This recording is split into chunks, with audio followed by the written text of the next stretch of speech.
Hey guys, tonight we are going to take a trip back in time. Not to a grand palace or a famous battlefield, but to a place you probably think you know, the American Wild West.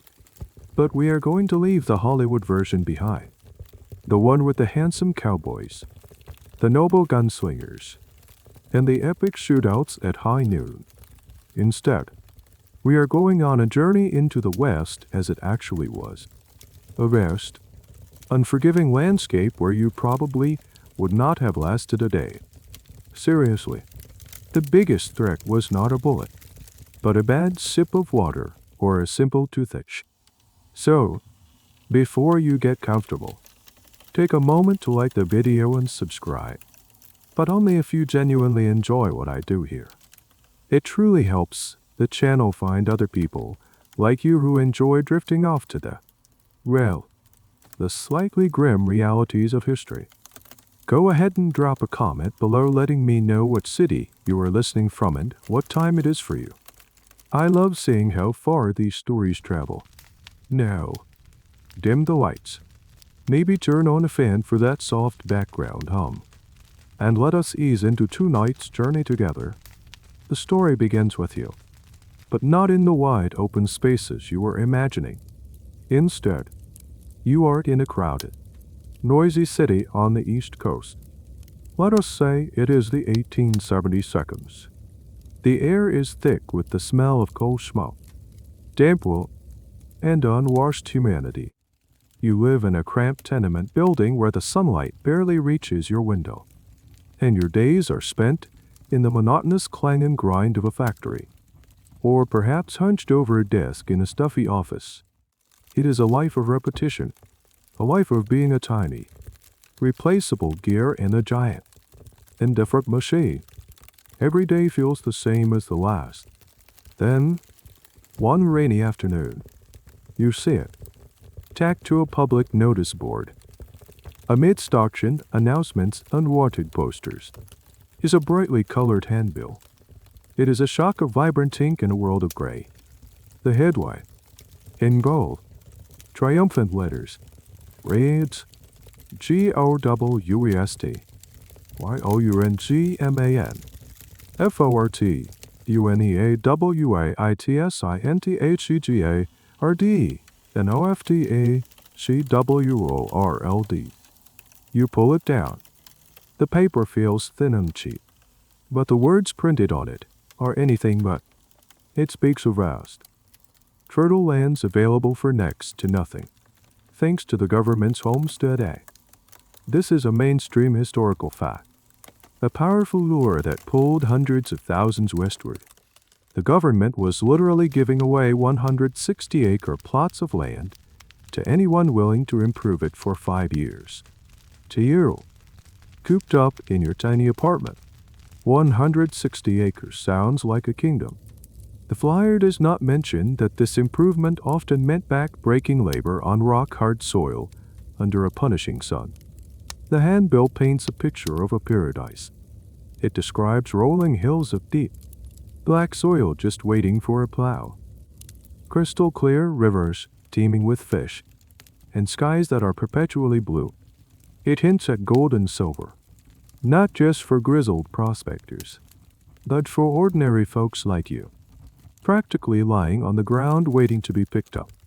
There are illustrations, crude but effective, of a happy family standing before a charming log cabin, surrounded by fields of golden wheat, with a backdrop of majestic, snow-capped mountains.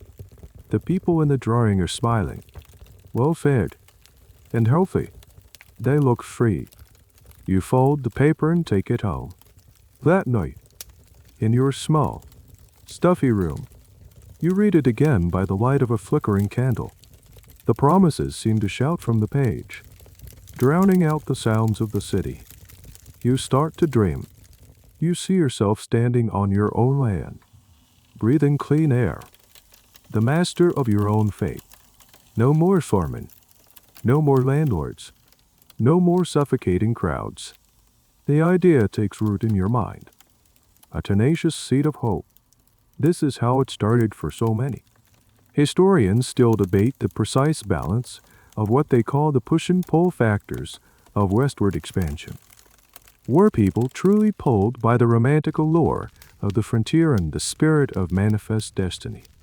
Or were they pushed out of the East by overcrowding, disease, economic depression, and the rigid social hierarchies that offered little hope for advancement?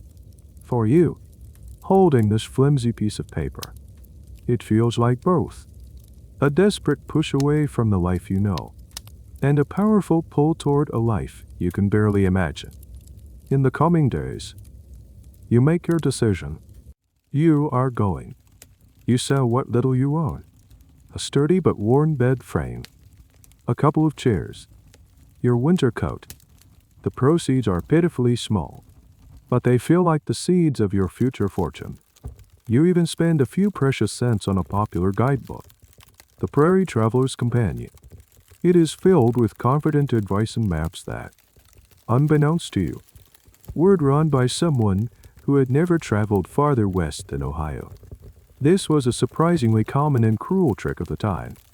These guidebooks were often pure fiction, leading countless travelers astray with promises of non-existent rivers and easy mountain passes. This little book, full of lies, feels like your most valuable possession. Clutching your ticket, your small bundle of belongings, and your head full of promises, you stand at the train station. The locomotive hisses steam. A mechanical beast ready to carry you into your new life. You take one last look at the grimy city, then turn your face to the west. You feel a surge of exhilaration mixed with a tremor of fear. The flyer promised you a garden. You are about to discover the wilderness. The train ride itself is a marvel of its time. A rattling, soot-belching beast that carries you faster than you have ever moved. But it only takes you to the edge of what people call civilization.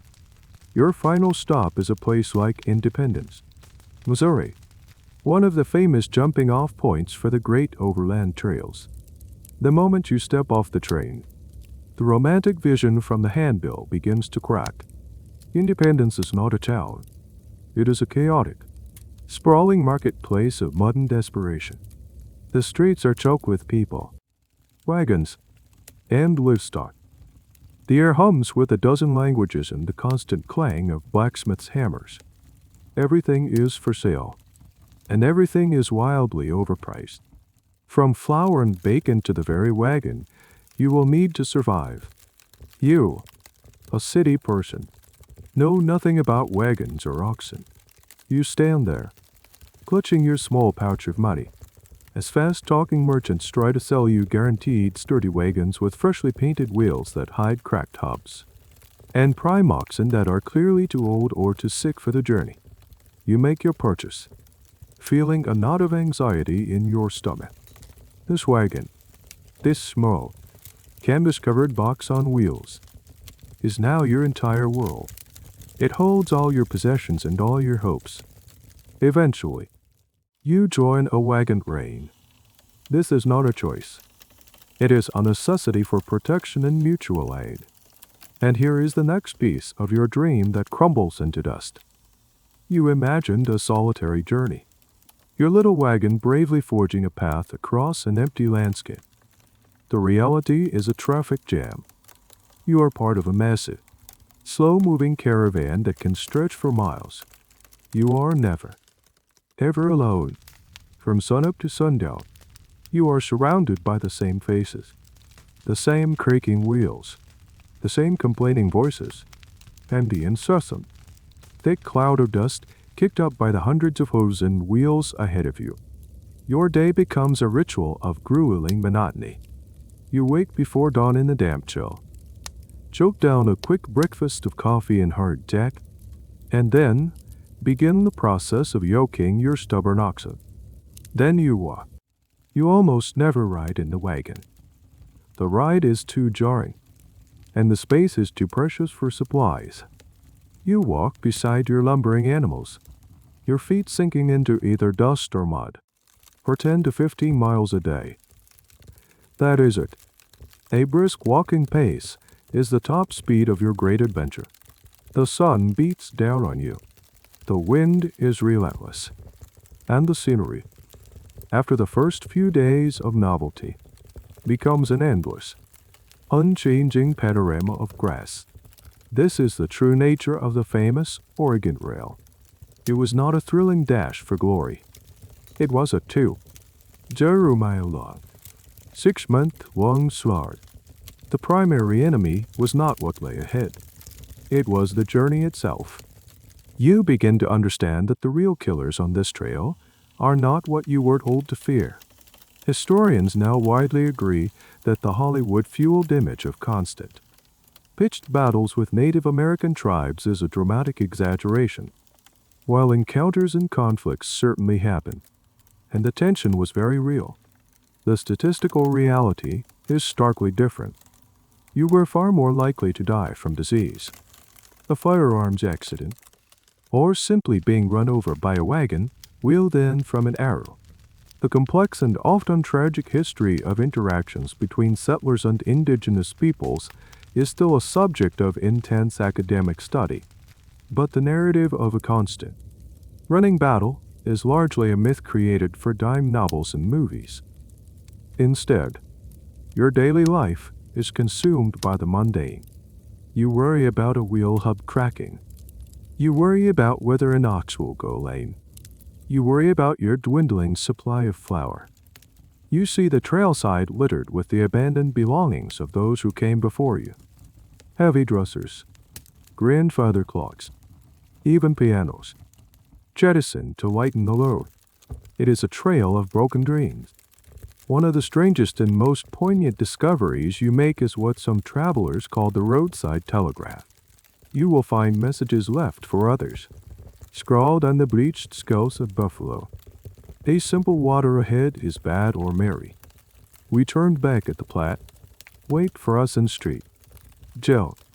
It is a lonely, desperate form of communication in the vast emptiness. A cold comfort that others are sharing your struggle. Weeks bleed into one another. The initial chatter and optimism of the wagon train fades, replaced by a weary silence. The only sounds are the rhythmic creak of the axles, the lowing of the cattle, and the whistle of the wind across the prairie. You are no longer the adventurer from the poster. You are a tired, dirty, and profoundly bored traveler, only a fraction of the way into a journey that seems to have no end. The grand westward expansion feels less like a triumphant march of destiny and more like a slow, painful crawl. And you have not even reached the mountains yet. After months of the trail's grinding monotony, you finally see it on the horizon. A cluster of misshapen, low-slung buildings shimmering in the heat. This is it. Your first real western town. Maybe it is a dusty outpost on the high plains or a burgeoning supply hub at the foot of the mountains. In your imagination, fed by those dime novels that are already circulating back east, you picture a main street with a grand hotel, a barbershop with a striped pole, and a sheriff's office with a stoic lawman sitting out front. You expect a sense of order, a bastion of civilization against the wilderness. You guide your weary oxen down the wide, rutted track that serves as the main street, and the first thing that hits you is the smell. It is a powerful, almost physical, assault on your senses.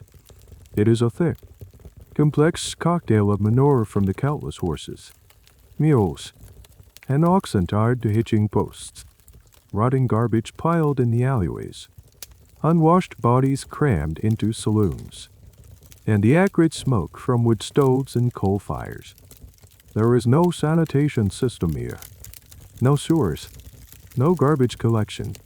Waste, both animal and human, is simply tossed into the street or into shallow pits behind the buildings. When it rains, the street transforms into a deep, viscous mire of mud and filth that can swallow a wagon wheel whole.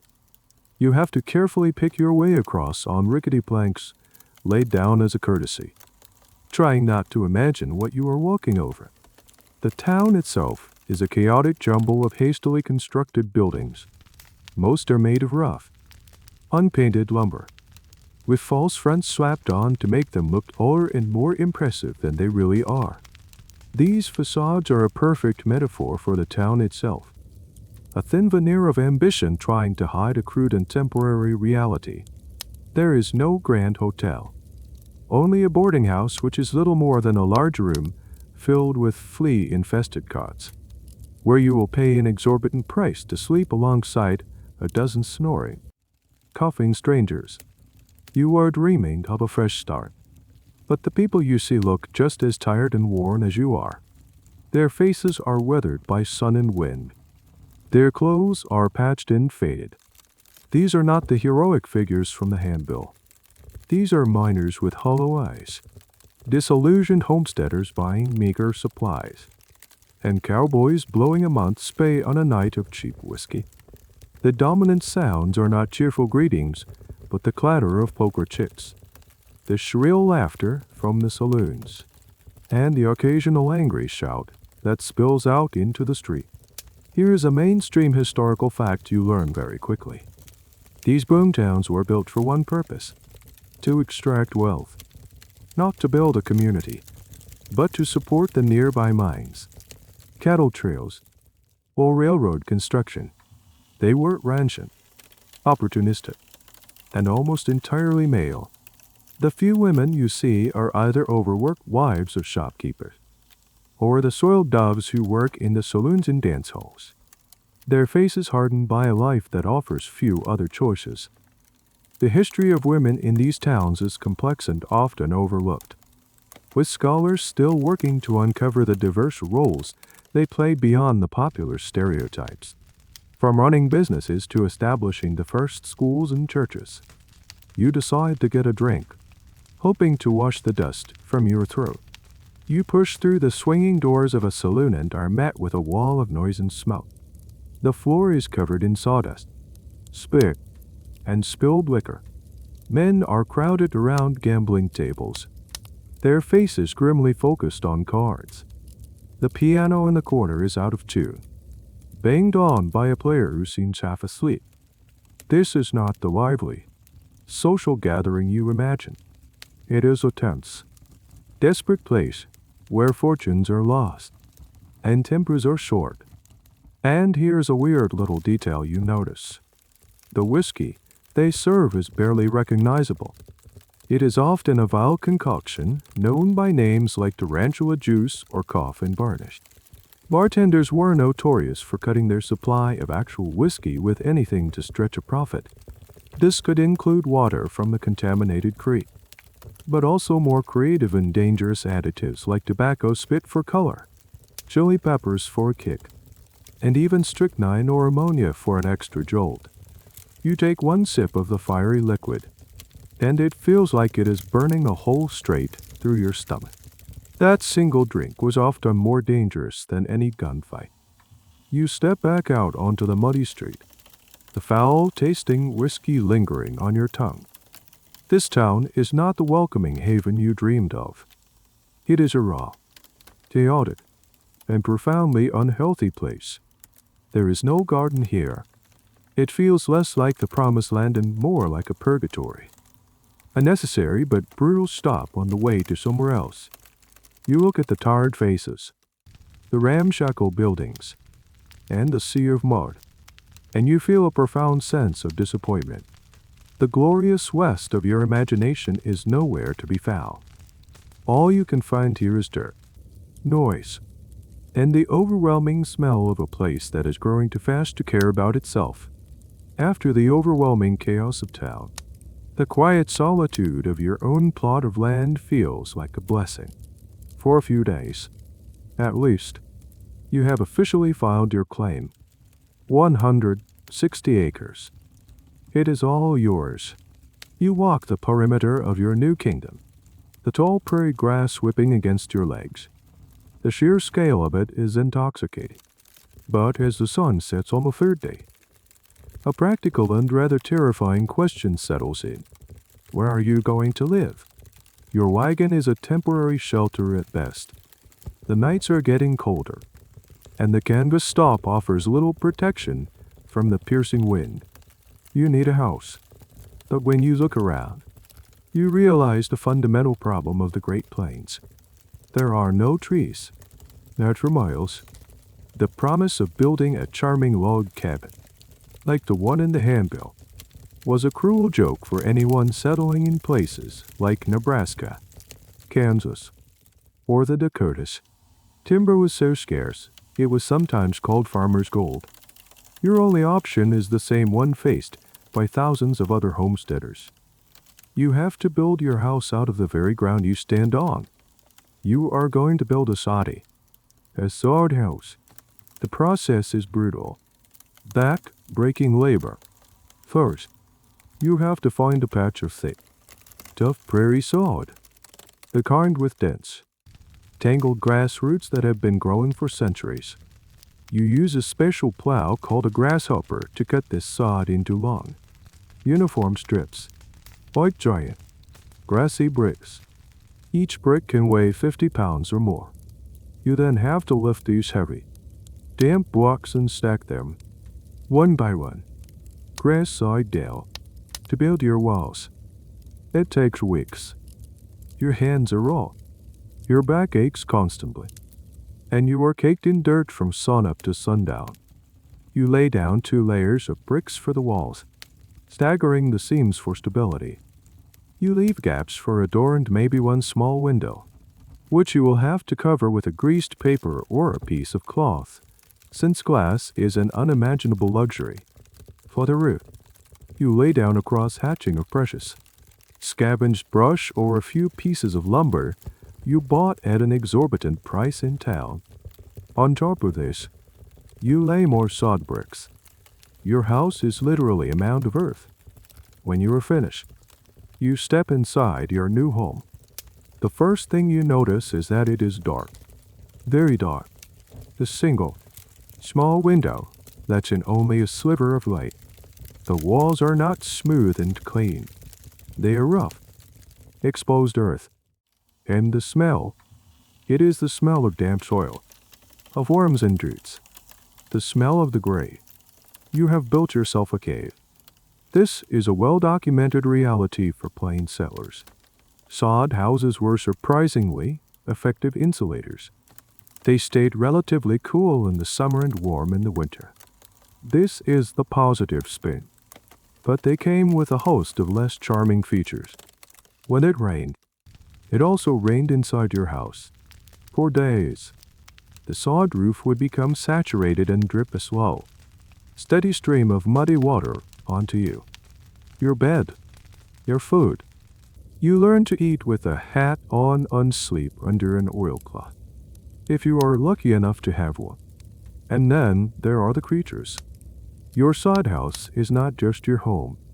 It is a vibrant ecosystem. Spiders, centipedes, and beetles live in the walls and ceiling. It was a common, and deeply unsettling, experience for settlers to wake up with dirt and insects falling onto their faces from the ceiling. A more bizarre and specific complaint, found in many diaries from the period, was about snakes. Bull snakes and garter snakes, attracted by the warmth and the presence of mice, would burrow into the sod walls and ceiling. It was not uncommon for a snake to lose its grip and drop down onto the dinner table or into bed with you. This is a cold, hard fact of soddy life that the handbills conveniently forgot to mention. Scholars often discuss the immense psychological toll this kind of living took on homesteaders, particularly women who were often left alone in these dwellings for long periods while the men worked the fields. The isolation, the darkness, the constant battle against dirt and vermin lead to a condition some called prairie madness, a form of severe depression. The exact nature and prevalence of this condition is still debated by historians, but the diaries and letters from the period are filled with passages describing overwhelming loneliness and despair, a feeling of being swallowed by the vast, empty landscape in the dark, earthy confines of the home. You try to make it feel like a home. You unpack your few belongings, You sweep the dirt floor, an exercise in futility. You light a candle, and the shadows dance on the roof. Derek Wills, this is your mansion. This is the dream you traveled to. Duramios 4. It is not a charming cabin in a green valley. It is a dark, damp, living hole in the ground, dug out of a flat, featureless plain that stretches to an empty horizon in every direction as the wind howls outside, rattling the greased paper in your window. You sit on your cot and feel the immense weight of the silence, the darkness, and the dirt. Now that you have a roof over your head, a leaky, living roof, but a roof nonetheless, your thoughts turn to your stomach. The journey west has completely depleted your initial supplies. The taste of stale hardtack and greasy bacon is a memory you are all too happy to forget. You dream of the food back east. Fresh bread, a crisp apple, maybe even a piece of chicken. In the near, fertile garden of the world you were promised, surely a feast awaits. You could not be more wrong. You quickly discover that the diet of a homesteader is one of the most monotonous, bland, and nutritionally deficient you can imagine. Your daily menu is dictated not by taste or preference, but by what will not spoil. Welcome to the reign of the Western Trinity: bacon, beans, and bread. Or, more accurately, salt pork, beans, and some form of flour biscuit. Let us start with the meat. The bacon or salt pork you eat bears no resemblance to the neat, smoky strips you might picture today. It comes in a barrel, packed in a mountain of salt to preserve it. It is incredibly tough, shockingly salty, and often has a slightly rancid taste for months of storage. You have to soak it for hours just to make it palatable. And even then, it is a greasy, chewy affair. Fresh meat is a rare luxury. You might occasionally hunt a rabbit or a prairie bird, but that is an event, not a daily occurrence. The great buffalo herds that once roamed the plains have, by this time, been decimated, so that source of fresh protein is largely gone for settlers like you. Next, the beans. You eat a lot of beans. They are cheap. They last forever, and they fill you up. You eat them boiled. You eat them mashed. You eat them fried in bacon grease. You will come to know the humble bean in all its boring variations until you cannot stand the sight of another one. Finally, the bread. You have flour, and you have water, and maybe some baking soda. With this, you make biscuits, flapjacks, or a dense, crumbly cornbread. There is no soft, yeasty loaf. Yeast requires warm, stable temperatures to rise, something your dark, drafty salty cannot provide. Your bread is functional. It is a vehicle for molasses or sorghum syrup, your main sources of sweetness. White sugar is a precious commodity, used sparingly. If at all, what about fruits and vegetables? You look out at your 160 acres of wild prairie grass and realize the problem. Nothing grows here yet. You have to break the sod, plow the land, plant the seeds, and pray. It will be at least a season, maybe more, before you can hope to harvest a meager crop of potatoes or corn. The first year is often called the starving year for this very reason.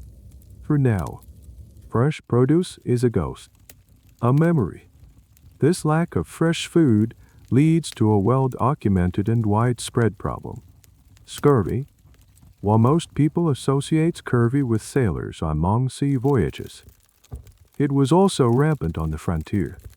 Without vitamin C, your gums begin to bleed, your teeth loosen, old wounds reopen, and a profound lethargy sets in. It was a slow, debilitating condition that made the already difficult work of homesteading nearly impossible. This is where you might encounter one of the stranger. more desperate food sources of the plains, wild for aged greens. Women, in particular, became adept at identifying edible prairie plants, things like wild onions, sheep's sorrel, and dandelion greens. It was a desperate attempt to add some variety and nutrition to the diet. One particularly niche survival food, which historians have found mentioned in settlers' diaries, was a dish made from lamb's quarters. A common reed, it was boiled, much like spinach, and while not delicious, it provided crucial vitamins that could ward off scurvy. It is a small, forgotten detail that highlights the constant struggle for basic sustenance. The lack of variety is a physical hardship, but it is also a psychological one. Food is comfort, culture, and community. Your food is just fuel. There is no joy in it. You eat the same meal, day after day, in your dark sod house, alone. The profound food boredom is an aspect of pioneer life that is rarely discussed. Historians still debate the full psychological impact of this dietary monotony, but it is hard to imagine it did not contribute to the feelings of depression and despair that were so common. The promise of a land of milk and honey feels like a distant, mocking echo. Your garden of the world offers you a plate of salty pork, mushy beans, and a hard, dry biscuit, and you are grateful to have it, because tomorrow you will eat the exact same thing. You have managed to secure shelter and a meager, monotonous food supply. You feel like you are starting to get the hang of this survival thing. Then, one hot afternoon, you feel a familiar, desperate thirst. You head to the creek that cuts through a corner of your property. The very same crystal clear river promised in the handbill. It looked fine from a distance, but up close, you see it as a slow-moving, brownish stream, its banks trampled by deer and other wildlife. You cup your hands, take a long drink of the cool water, and feel instantly refreshed. You have just made what could be your last mistake. What you do not see is what is in the water. Upstream, miles away, could be the decaying carcass of a buffalo that drowned last spring. Or, more likely, it is the dumping ground for another homesteader's waste. Or a camp of travelers who saw the creek as a convenient latrine. In the crowded, unsanitary world of the West, virtually every water source was a potential sewer. The concept of germ theory is still brand new and not widely understood or accepted. People believed that as long as water looked clear, it was safe. This fundamental misunderstanding was one of the biggest killers on the frontier. A few days later, it begins. You wake up with a churning in your stomach and a debilitating wave of nausea. Then come the cramps, violent and crippling. You are hit with a sudden, severe bout of diarrhea. You have contracted what the pioneers grimly called the bloody flux or summer complaint. Medically, it could be any number of waterborne diseases. Dysentery, typhoid, or the most feared of all, cholera. Cholera was the invisible monster of the 19th century. It could sweep through a town or a wagon rein with terrifying speed. This is a core historical truth of the era. Disease, not violence, was the leading cause of death. An otherwise healthy person could wake up feeling fine and be dead by sundown. The disease caused such rapid and extreme fluid loss that victims would visibly wither, their skin turning blue-gray and their eyes sinking deep into their sockets. It was a horrifying way to go, and it was terrifyingly common. You lie on your cot in your dark soddy, shivering with fever despite the heat, growing weaker by the hour. There is no doctor. There is no medicine. You are completely alone. Your world shrinks to the four dirt walls of your house and the agonizing pain in your gut. This is the reality of health care in the Old West. There was none. You were entirely on your own. You ration your remaining water, boiling it now. A lesson learned too late. The simple act of getting up to fetch more from the creek feels like climbing a mountain. You become acutely aware of every living thing that shares your home. The centipede crawling up the wall, the spider spinning a web in the corner. They are your only company in this ordeal. This is where another strange, desperate practice of the time comes in. Lacking any real medical knowledge, pioneers relied on folk remedies and superstitions. A common belief was that certain ailments could be treated with what was called sympathetic magic. For example, to cure a fever, some people would wrap a live frog in a cloth and tie it to the patient's forehead, believing the frog would draw the heat out of the body. There are documented accounts of people trying to cure dysentery by drinking water that a blacksmith had used to cool his irons, believing the strength of the iron would pass into the water and then into them. It sounds absurd, but it highlights the sheer desperation of people facing deadly illnesses with no effective treatments. It was a world of magical thinking born from powerlessness. The question of how much these early settlers understood about hygiene is a topic of ongoing historical discussion. Some scholars argue that while germ theory was not known, people did make empirical connections between filth and disease, leading to rudimentary sanitation efforts in more established communities. Others contend that for most people on the isolated frontier, the link was simply not made, and they continued to unknowingly poison themselves. Days blur into a feverish haze. You lose track of time. Your thirst is all-consuming, but every sip of water seems to trigger another wave of sickness. You are locked in a battle not against a gunslinger or a bear, but against microscopic organisms in your own intestines. It is a silent, internal, and deeply undignified war. You think back to the handmill, with its smiling, healthy family. You look at your own gaunt reflection in a small, cracked mirror.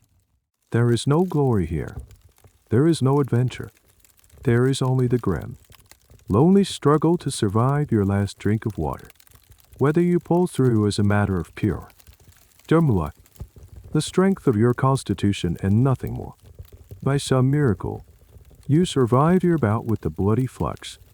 You are left weak, thinner, and with a profound new respect for boiling your water. You slowly regain your strength, fueled by the same dreary diet of beans and biscuits. You start to feel that maybe, just maybe, you have faced the worst the frontier can throw at you. You have survived the journey, built a home, and stared down a deadly disease. The greatest killer, you think, is now behind you. You are wrong. Waterborne illness was a terrifying, acute threat, but there were other invisible killers at play, slower and more insidious. The true number one killer of the 19th century, both in the crowded cities of the East and on the wide open frontier, was tuberculosis. They called it consumption because of the way it seemed to consume its victims from the inside out, leaving them withered and frail. You would not even know you had it at first. It would start with a persistent, nagging cough. You would blame it on the dust from plowing or the chill in your damp body. You would feel a general sense of fatigue, a weariness that you would attribute to the back-breaking labor of homesteading. But the cough would get worse, and soon you would start coughing up blood. You would experience drenching night sweats, waking up on your cot with your thin blanket soaked through, shivering in the cold air. Unlike the dramatic, swift attack of cholera, consumption was a slow, creeping death sentence that could take years to kill you. And all the while, it would slowly sap your strength, making every chore a monumental effort. In the context of the West, where daily survival depended on your physical ability to work, this was devastating. You could not plow your fields, tend your animals, or repair your home. You could only watch as your dream of a prosperous farm withered along with your body. The romanticized image of the 19th century consumptum was that of a pale, sensitive artist or poet, wasting away beautifully in a chaise lounge. The reality for you, a homesteader, is anything but beautiful. It is a gritty, desperate struggle. There is no chaise lounge, only a hard, lumpy cot. There is no one to care for you. The disease isolates you, not just because you are physically weak, but because people instinctively feared it. Even if they did not understand how it spread, they knew it ran in families and seemed to cling to certain houses. This is a key historical point. Before Robert Koch identified the tubercle bacillus in 1882, nobody knew that tuberculosis was caused by a germ. The prevailing theory was that it was hereditary, a weakness of character or constitution passed down through generations. This meant that if you got sick, it was seen as a personal or familial failing, a dark stain on your bloodline. Your neighbors might pity you, but they would also avoid you, fearing the inherited taint. This lack of understanding led to some truly bizarre and tragic folk practices. One of the most macabre was the New England vampire panic, which persisted into the 19th century and followed settlers westward. When a family was struck by consumption, with one member after another wasting away, the superstitious belief arose that the first family member to die was a vampire, returning from the grave to drain the life from their surviving relatives.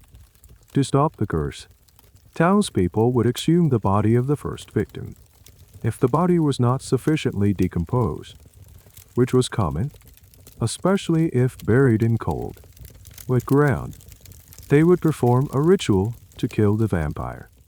This often involved cutting out the heart, burning it, and feeding the ashes to the sick family member as a form of medicine. Historians and archaeologists have found physical evidence of these practices, a chilling testament to the terror and desperation that consumption inspired. The debate among historians today often revolves around the environmental versus social factors in the spread of tuberculosis. Was it the poor living conditions, the damp, dirt, untenanted sod houses, that made people more susceptible? Or was it the malnutrition and physical exhaustion that weakened their immune systems? The most likely answer is a grim combination of all of the above. You lie in your soddy, listening to the wheezing rattle in your own chest. The wind outside sounds like a mournful sigh. You are being consumed, not by the majestic wilderness, but by an invisible plague within your own lungs. The great, open spaces of the West, which promised freedom and health, have become a trap. The clean air you came for feels like sandpaper in your throat. This is the quiet, unglamorous truth for thousands. The West was not just won with plows and rifles. It was lost, person by person, to the slow, silent, and relentless attack of the number one killer you never saw coming. Let us imagine you have dodged the major plagues. You have survived cholera, and you have been spared from consumption. You are feeling hearty, tough, and ready to work your land. Then, one morning, you are jolted awake not by the sun, but by a throbbing, searing pain in your jaw. It is a toothache, not a mild annoyance, but a deep, relentless, and radiating agony. In your old life in the city, this would be an inconvenience. You would go to a dentist, have the tooth pulled or filled, and be done with it. Here, in the middle of the prairie, a toothache is not an inconvenience. It is a life-threatening crisis. You try to ignore it, but the pain is all-consuming. It is impossible to eat. It is impossible to concentrate on your chores. The simple act of plowing becomes a nightmare, as every jolt of the plow sends a fresh wave of fire through your skull. You try folk remedies you have heard about. You pack the tooth with a wad of chewing tobacco. You press a hot cloth to your cheek. You might even try rinsing your mouth with some of that tarantula juice whiskey, hoping the alcohol will numb the pain. Nothing works. The pain only gets worse. After a few days of this torture, you notice your cheeks starting to swell. The infection in your tooth is spreading. It has become an abscess, a pocket of pus forming in your jawbone. The pain is now accompanied by a fever. You feel sick, weak, and dizzy. You realize you cannot handle this alone. You have to go to town. You yoke your oxen, a task that takes all your remaining strength, and begin the slow, bumpy journey. Every rock and rut in the trail is an instrument of torture. By the time you arrive, you are delirious with pain. But there is no gleaming dentist's office here. There is no specialist with a clean set of tools. So, who do you go to? This is a well-established fact of frontier life. For most serious medical procedures, from setting a bone to amputating a limb to pulling a tooth, you went to the barber. The town barber was the de facto surgeon and dentist. His sign, the iconic red and white striped pole, was a holdover from medieval times when barbers were also bloodletters. The red represented blood, and the white represented bandages. You push your way into his small shop, which smells of hair, tonic, and cheap soap. He is in the middle of giving a shave to a dusty cowboy. He sees the state you are in, wipes his straight razor on a straw, and gestures you to the chair. There is no anesthetic, no Novocaine. Your only comfort is a shot of that same rot-gut whiskey you tried before. He does not have delicate dental instruments. He has a frightening-looking tool called a tooth key. It is a metal rod with a claw on the end that is designed to hook around the tooth. The other end has a handle that he will use to twist and pry the tooth out of its socket. It is a brutal, primitive instrument, more suited to carpentry than to medicine. You sit in the chair, your heart pounding. The barber forces your jaw open, shoves the cold metal key into your mouth, and latches on to the offending molar. Then he begins to twist. The sound is horrifying, a cracking, splintering noise that you feel in your very soul. The pain is blinding, a white-hot explosion that eclipses everything else. There is a high probability that he will break your jaw or shatter the tooth, leaving infected fragments behind in the socket. But let us say he is successful. With a final, sickening pop, the tooth comes free. He holds it up, a bloody trophy. Before tossing it into a bucket on the floor, he gives you a rag to stuff into the bleeding hole in your mouth and charges you $1. The whole procedure took less than a minute. This is where a truly bizarre, and frankly disgusting, little piece of frontier history comes in. What happened to that pulled tooth? In some cases, it might have been sold. There was a market for Waterloo teeth, dentures made from real human teeth pulled from the dead on battlefields. As the supply from old battlefields dwindled, a new market for freshly pulled teeth emerged. A dentist store, a traveling toothmonger, might buy your perfectly healthy-looking, though obsessed, molar from the barber to be used in a set of dentures for a wealthy client back east. The thought that a piece of you could end up in someone else's mouth is a uniquely unsettling aspect of 19th century medicine. You stagger out of the barber shop, bleeding, shaking, but relieved that the source of the agony is gone. However, the danger is not over. The open wound in your mouth is a perfect entry point for infection. The barber's tools were not sterilized. He likely just wiped the tooth key on his trousers after his last patient. Tetanus, or lack of hood, was a constant and deadly threat from any uncleaned wound. Whether you develop a fatal infection is, once again, down to sheer luck. Historians still debate the efficacy of these frontier doctors. Were they well-meaning jacks of all trades, doing their best in impossible circumstances? Or were they often just butchers who did more harm than good. The truth is likely somewhere in between. For you, sitting on your wagon, spitting blood onto the dusty street, all you know is that you survived. You have learned another harsh lesson. In the West, even the smallest parts of your body can conspire to kill you. You have battled the microscopic enemies within your own body. You have survived disease and crude medicine. Now, you must face the enemy you can see, the one that surrounds you every single day. The sky. The weather on the Great Plains is not just a topic of small talk. It is a relentless, bipolar force of nature that actively tries to erase you from the landscape. It is the single biggest threat to your livelihood and, often, your life. Your first summer is a trial by fire.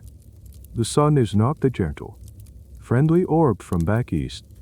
It is a merciless, white-hot disk in a vast, cloudless sky. There is no shade. Your soddy offers some relief, but you cannot stay in there forever. You have to work your fields. And out there, the heat is suffocating. The air shimmers. The horizon blurs. And the sweat evaporates from your skin the moment it appears, leaving behind a crust of salt. You learn to wear a wide-brimmed hat at all times, not for style, but to prevent sunstrike, which can leave you dizzy, disoriented, and dangerously ill. And with the heat comes drought. It might not rain for weeks, then months. The crystal-clear creek on your property shrinks to a muddy trickle and then disappears entirely, leaving behind a cracked, mosaic pattern of dry earth. Your carefully planted corn crop, which had started to sprout with such promise, turns yellow, then brown, then withers into dust. You watch your entire year's work, your entire food supply for the coming winter, vanish before your eyes. The sky, which once seemed so full of promise, is now a brazen, empty bowl that mocks you. Then, just when you think you cannot take any more heat, the weather flips with terrifying speed. One afternoon, you see a strange, greenish-black cloud massing on the horizon. The air becomes still and heavy. The birds fall silent. A low rumble begins, a sound you can feel in your chest. Within minutes, the sky unleashes its fury. This is not just a thunderstorm. It is a Great Plains gully washer. The rain does not fall. It comes down in solid, blinding sheets. The wind shrieks like a banshee, and lightning splinters the sky, striking so close you can smell the ozone. And then comes the hail, not the small, piece-sized pellets you might be used to. This is golf ball. Then baseball-sized hail, chunks of ice that can kill livestock, shatter a wagon, and will certainly kill you if you are caught out in the open. You huddle in your soddy, listening to the terrifying thud of the ice bombs on your earthen roof, praying it holds. But the most iconic and feared weather event is the blizzard. Your first winter on the plains is a revelation in cold. The temperature plummets far below zero, and the wind is a physical weapon. It scours the landscape, finding every crack in your soddy. You burn precious wood, animal dung, buffalo chips, or even twisted hay for warmth. But it is a losing battle. The cold is a tangible presence, seeping into your bones. A true plains blizzard can appear out of nowhere. A calm, gray day can turn into a whiteout in less than an hour. The snow, driven by hurricane force winds, creates a swirling vortex of white that reduces visibility to zero. You cannot see your hand in front of your face. Many settlers, famous stories attest, got lost and froze to death just trying to walk from their house to their barn, a distance of a few dozen feet. This is a well-documented historical danger. They would tie a rope from the door of the soddy to the door of the barn so they could find their way back in the blinding snow. Here is a lesser known, but equally terrifying.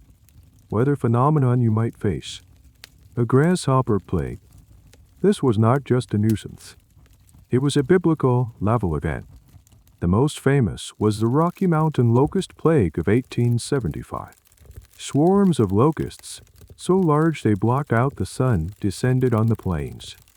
They were described as a living, crawling, shimmering cloud. They ate everything.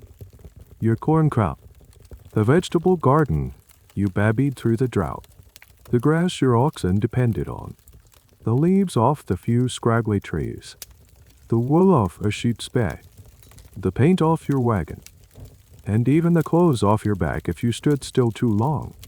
Within hours, a thriving farm could be reduced to a barren wasteland. The ground would be left slick with their crushed bodies and excrement. The psychological devastation of watching your entire world be consumed in an afternoon is almost unimaginable. The scientific and historical understanding of the Rocky Mountain locust is still a subject of some fascination. These locusts, once the most numerous animal on Earth, went extinct just a few decades after their most devastating plagues. Why? The leading theory, though still debated by entomologists and historians, is that the very homesteaders they terrorized inadvertently destroyed them. As settlers began plowing and irrigating the high mountain valleys in Montana or Wyoming, they unknowingly destroyed the single, specific soil type where the locusts laid their eggs. They wiped out an entire species without even realizing it. You stand at the door of your soddy, surveying the aftermath of whichever disaster has just passed. The parched earth of a drought, the shredded leaves from a hailstorm, or the gnawed stalks left by locusts. You realize that your fight is not just with the soil. Your true adversary is the vast, unpredictable, and utterly indifferent sky. You have learned to respect the grand, dramatic threats of the West. You watch the sky for storms. You boil your water. You are wary of strangers. You feel like you are adapting, becoming savvy to the big dangers. But the West has a million small ways to ruin your day or end your life, and many of them are already living with you. Your soddy, your barn, the very ground you walk on. It is teeming with creatures that bite, sting, and generally want you to leave. You develop a new morning ritual. Before you even think about putting on your boots, you pick them up, turn them upside down, and give them a good, hard shake. You do this every single day without fail. Why? Because a worn, dark, leather boot is the perfect place for a scorpion or a brown recluse spider to spend the night. Sticking your foot into a boot and getting a venomous surprise on your ankle is a classic, and often fatal, frontier mistake. The most famous of these unwelcome roommates is, of course, the rattlesnake. They are everywhere. You find them sunning themselves on the warm rocks near your soddy. You find them coiled in the tall grass of your fields. And sometimes, you find them in your root cellar. Attracted by the cool darkness, you learn to recognize the sound of their rattle instantly. It is a dry, buzzing warning that sends a jolt of pure adrenaline through your veins. You learn the phrase, to locate the source of the sound, and to back away slowly. A rattlesnake bite is a serious medical emergency. Even today, for you, 100 miles from the nearest town, it is a potential death sentence. The venom is hemotoxic, meaning it attacks your blood and tissues. The area around the bite will swell dramatically, turning a dark, bruised purple. The pain is excruciating. Without antivenom, which does not exist yet, your chances are grim. This leads to another round of frontier medicine. This is a well-known piece of Western lore that is, in fact, incredibly dangerous. The cut-and-suck method, if you were bitten. The conventional wisdom was to take your knife, slice open the bite wound to make it bleed more freely. and then have a companion, or yourself. If you were flexible, suck the venom, a mountain spit it on the ground. This is a terrible idea. Cutting the wound only creates more damage and a higher risk of infection, and sucking the venom is useless, as it is already in the bloodstream. Plus, if the person doing the sucking has any cuts or sores in their mouth, they could get poisoned. 2. A slightly more bizarre, but historically documented, folk remedy was the chicken poultice. The belief was that if you killed a chicken, split its body open while it was still warm, and applied it to the snakebite, the chicken's flesh would draw out the poison. People would apply chicken after chicken, believing that when the flesh no longer turned green from the venom, the patient was cured. It was, of course, completely ineffective and just another example of desperate people trying anything in the face of certain death. The actual outcome of a rattlesnake bite depended entirely on the snake's size, the amount of venom injected, and your own physical health. It was another roll of the dice. But it is not just the famously deadly creatures you have to worry about. The plains are crawling with pests that make life a constant. That's your misery. Your soddy is a paradise for fleas, which you inherit from passing wildlife for your own animals. Your bed is likely home to bedbugs. In the summer, mosquitoes rise in thick clouds from any standing water, torturing you with their bites and carrying diseases like malaria, or what they call dengue, in the wetter regions. And then there are the wolves and coyotes. At night, you lie in your cot and listen to them howling. It is a lonely, mournful sound that seems to emphasize your isolation. While direct attacks on humans were rare, they were a constant threat to your livestock. A single wolf could sneak in on kill a calf for a few chickens, a devastating economic loss that you could not afford. You have to be vigilant, building fences and keeping your animals close. The debate among environmental historians on this topic is interesting. They discuss how the settlers' arrival drastically changed the ecosystem and the behavior of these predators. As settlers killed off the buffalo and other large prey, wolves and coyotes were forced to turn to the next available food source, the settlers' livestock. This created a cycle of conflict, leading to widespread poisoning and trapping campaigns that altered the West's ecological balance forever. You live in a state of constant, low-level vigilance. You check your boots. You watch where you step. You scan the rafters of your soddy for snakes. You listen for the buzz of a wasp, the skittering of a scorpion, the howl of a coyote, the romantic image of the lone pioneer. At peace with nature is a fantasy. You are not at peace with nature. You are in a cold war with it. Nature is not a beautiful backdrop for your adventure. It is an active participant, and it is constantly probing your defenses, looking for a way in. After months of isolation and struggling against nature, you crave some semblance of community, of order. You decide to ride back into the nearest town, the same chaotic settlement you first encountered. Surely, you think, things have settled down. There must be some form of governance by now, some system of justice to protect honest folk like yourself. You arrive hoping to find law and order. What you find is far more complicated and cynical. The most visible symbol of authority in town is the sheriff, in the dime novels. Later, in the movies, he is a heroic figure, a man of unimpeachable integrity, a fast gun, and the lone force standing between civilization and chaos. The reality you encounter is different. You quickly learn that the man wearing the tin star is not some noble protector appointed by a distant, benevolent government. In many of these pop-up towns, the sheriff was elected, and elections could be bought. You discover that the current sheriff, a big man with a well-groomed mustache and a fancy vest, also happens to own the largest and most profitable saloon and gambling hall in town, the Golden Nugget. This was a surprisingly common arrangement. It is a classic conflict of interest that everyone seems to accept. He has a vested interest in making sure the cowboys, miners, and travelers who pour into town feel free to drink, gamble, and spend as much money as possible. A little bit of rowdiness is good for business. He is not there to enforce temperance or quiet contemplation.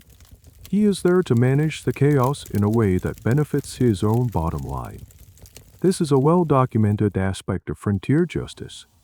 The law was often privatized or intertwined with commercial interests. A town's leading merchant or a powerful cattle baron might essentially sponsor a sheriff, ensuring the law worked in their favor. Justice was not necessarily about right and wrong. It was about protecting property, specifically the property of the most powerful people in town. If someone steals a horse, a valuable piece of property, the sheriff and a posse will hunt them to the ends of the earth. If someone cheats you in a card game or shortchanges you on a bag of flour, you are likely to get a shrug and a piece of advice to be more careful next time. You witness this firsthand. A drunken cowboy stumbles out of the Golden Nugget, fires his pistol into the air in a fit of exuberance, and accidentally shatters the window of the general store. The sheriff ambles over, claps the man on the shoulder, laughs, and tells him to be more careful. The store owner will have to pay for the new window himself. Later that day, you see a dirt poor prospector get into a heated argument with one of the sheriff's well-paid faro dealers over a disputed bet. The prospector is unceremoniously thrown out into the street, roughed up, and told to leave town. The Lord, you realize, is not blind. It sees money and influence very clearly. This brings up a more curious and lesser-known part of Western law enforcement, the business of warrants. A sheriff or a marshal was often paid not a flat salary, but by the fee. They got paid for serving papers, for making arrests, and for transporting prisoners. This created a perverse incentive system. There are historical accounts of lawmen who would actively seek out petty, fee-generating offenses. They might arrest a whole group of rowdy but harmless cowboys on a flimsy disturbing the peace chart, not to maintain order, but because each arrest meant a few dollars in their pocket. Justice became a for-profit enterprise. The extent to which frontier law was effective versus corrupt is a major point of contention among historians. Some revisionist historians argue that, contrary to the myth of a Wild West, these towns were actually less violent and more orderly than the eastern cities of the time, precisely because of this swift, pragmatic, and property-focused form of justice. Others argue that this system was inherently corrupt and created a two-tiered system of justice where the wealthy and powerful were above the law, and the poor and marginalized had no recourse. You stand in the muddy street, watching the sheriff share a cigar with a wealthy cattleman on the porch of his saloon. You see the veneer of civilization you were looking for, but it is just as thin and false as the storefronts. The law is not a shield for the weak. It is a tool for the powerful. It is a business, like any other in this town, designed to protect the assets of its shareholders. The comforting notion of a town hero who will stand up for the little guy is just another myth, another lie from the handbills in the storybooks. You feel a familiar pang of disillusionment. In the wilderness, you fought against nature. Here in town, you see you would have to fight against human nature, and you are not sure which is the more formidable opponent. Seeking a brief escape from your disillusionment with the law, you decide to push through the swinging doors of a saloon, not the sheriff's fancy establishment, but a smaller, rougher place down the street. The dime novels have painted these places as the vibrant heart of the West, dens of excitement and intrigue where fortunes are won and lost on the turn of a card. and where dashing heroes shared rinks with grizzled but wise old-timers. You expect a scene of high drama and camaraderie. The reality hits you like a physical blow. The air is a thick, blue-gray haze of pipe and cigar smoke that stings your eyes and catches in your throat. The floor, already covered in sawdust to absorb spills, is littered with cigar butts, peanut shells, and gobs of tobacco spit. The smell is a nauseating combination of stale beer, cheap whiskey, sweat, and unwashed bodies.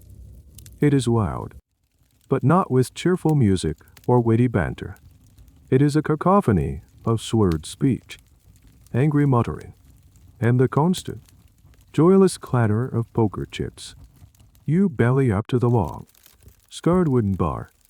The bartender, a burly man with a stained apron and dead eyes, gives you a non-committal grunt.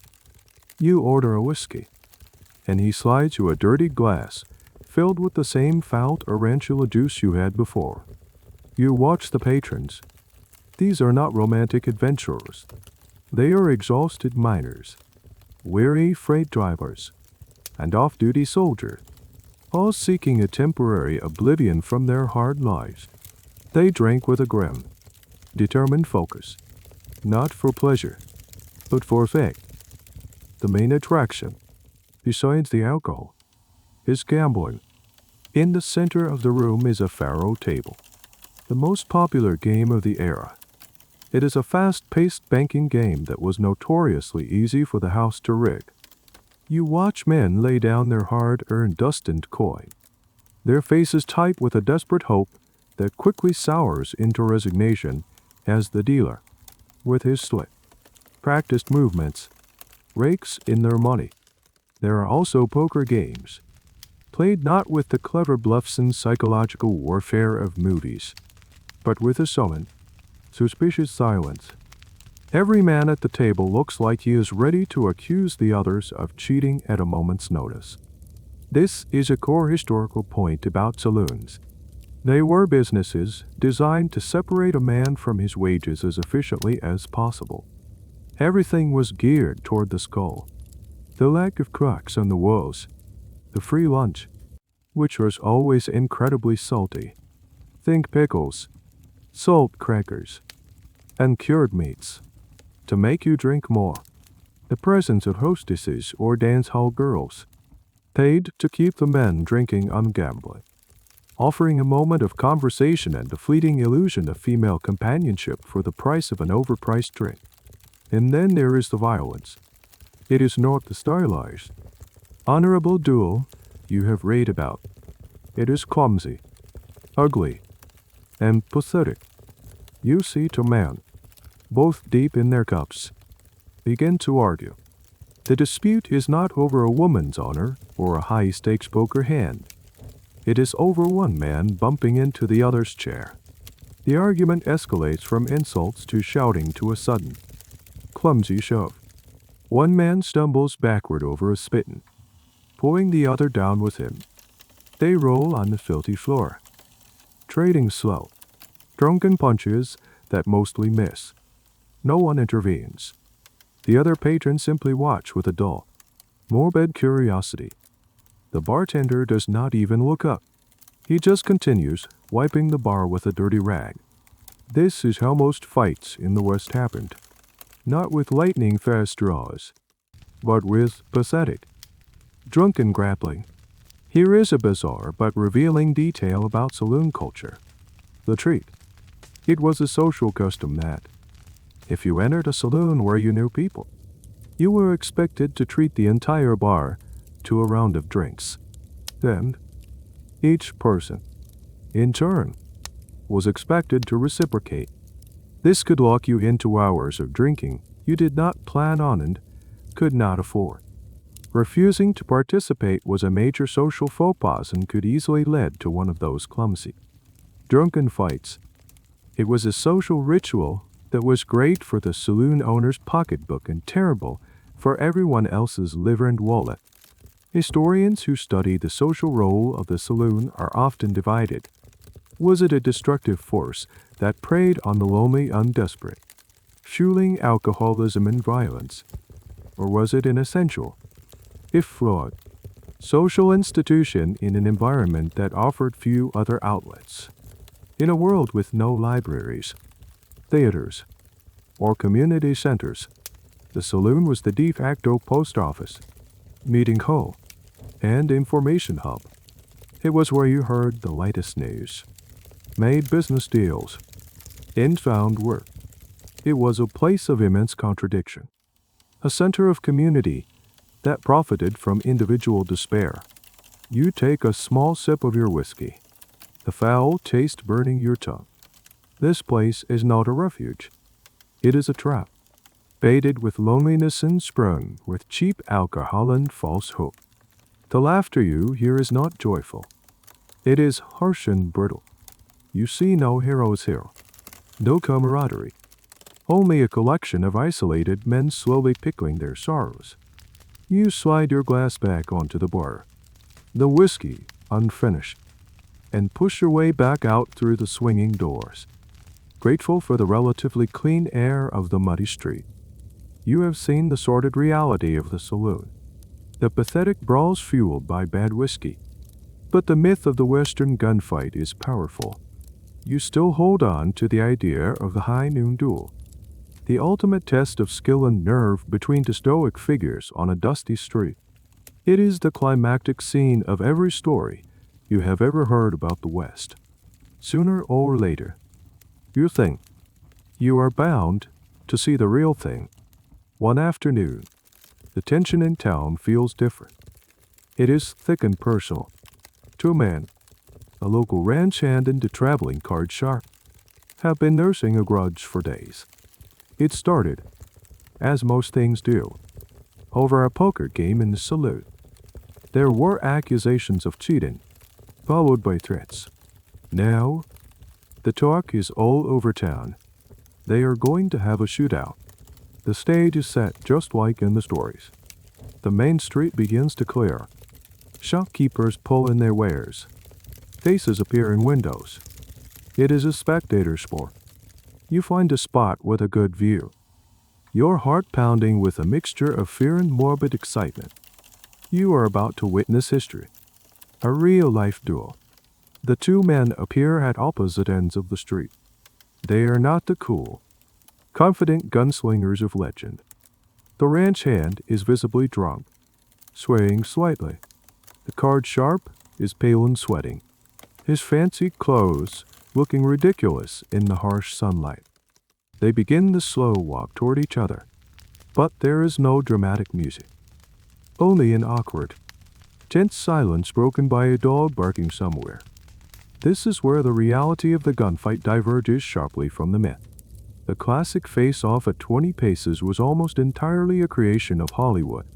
Historians who have studied the records of actual shootouts, like the famous gunfight at the O.K. Corral, emphasize that these were early, if ever, formalized duels. They were chaotic, close range, and often involve multiple people shooting at once. The idea of two men standing in the open, waiting for a signal, was tactically absurd and almost never happened. A real gunfighter would prefer to shoot his opponent in the back from the cover of a doorway. The two men in your street stop, perhaps 30 yards apart, farther than you would think. Hitting a man-sized target at that range with a 19th century handgun is incredibly difficult. These pistols were notoriously inaccurate. They had primitive sights and a heavy trigger pull. The image of a gunslinger fanning the hammer and firing off a rapid succession of accurate shots is pure fantasy.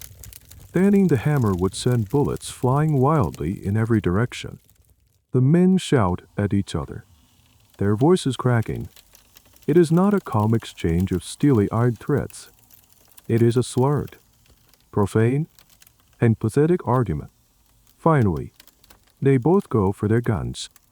It is not the lightning fast, graceful draw you have seen in Wild West shows. It is a clumsy, fumbling motion. The ranch hand gets his gun out first, but in his haste, it gets tangled in his suspenders for a second. The card sharp pulls his pistol, but his hands are shaking so badly he almost drops it. They both start firing. The noise is deafening. A series of loud bangs that echo off the false front buildings. Puffs of smoke obscure the shooters. Bullets go everywhere. One kicks up dust 10 feet to the left of the card sharp. Another whizzes over the ranch hand's head and smashes a bottle in the window of the saloon you just left. It is not a display of marksmanship. It is a terrifying display of incompetence. And here is a quirky but important detail about the ammunition of the time. The bullets were often low velocity, soft lid. They did not zip cleanly through a person like a modern bullet. They tended to flatten on impact and tumble through the body, causing massive internal damage. Furthermore, the black powder used in the cartridges produced a thick, dense cloud of acrid smoke with every shot. After the first couple of rounds, the shooters would be almost completely blinded by their own smoke, firing randomly in the direction they last saw their opponent. Finally, one of the wild shots finds its mark. The ranch hand cries out, clutches his leg, and topples over into the dust, his gun falling from his hand. The duel is over. It was not a matter of skill or nerve. It was a matter of dumb, random chance. The card sharp stands there for a moment, looking shocked that he actually hit something, before turning and scurrying away. The sheriff ambles out, not to arrest anyone, but to get the town's barber surgeon to patch up the wounded man. The academic debate on this topic often centers on the very definition of a gunfight. How many took place? Were men like Wild Bill Hickok and John Wesley Harding really prolific duelists?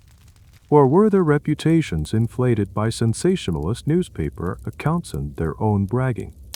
The consensus among most serious historians is that the number for one-on-one gunfights was incredibly small. The violent West was a place of riots, lynchings, and back alley ambushes, not honorable duels. You walk away from the scene, the smell of gunpowder still in the air. The reality was so much less glamorous than the legend. It was messy, unskilled, and deeply pointless. There was no honor, no glory, just a drunken man bleeding in the dirt over a card game. Another romantic illusion about the West lies shattered at your feet. The life of a homesteader is too isolated, and the life of a townsman too cynical. You decide you need a real Western adventure, the kind that is the stuff of legends. You are going to be a cowboy. You sell your claim and your weary oxen for a pittance and use the money to buy a horse, a scraggly-looking Mustang with a mean look in its eye, and a used saddle. You imagine a life of freedom on the open range, riding under the big sky, singing songs around a campfire, and being the master of your own destiny. You get hired on for a cattle drive. This is the quintessential cowboy job. The plan is to drive a herd of 2,000 longhorn cattle from the plains of Texas up to the railheads in Kansas. It sounds epic.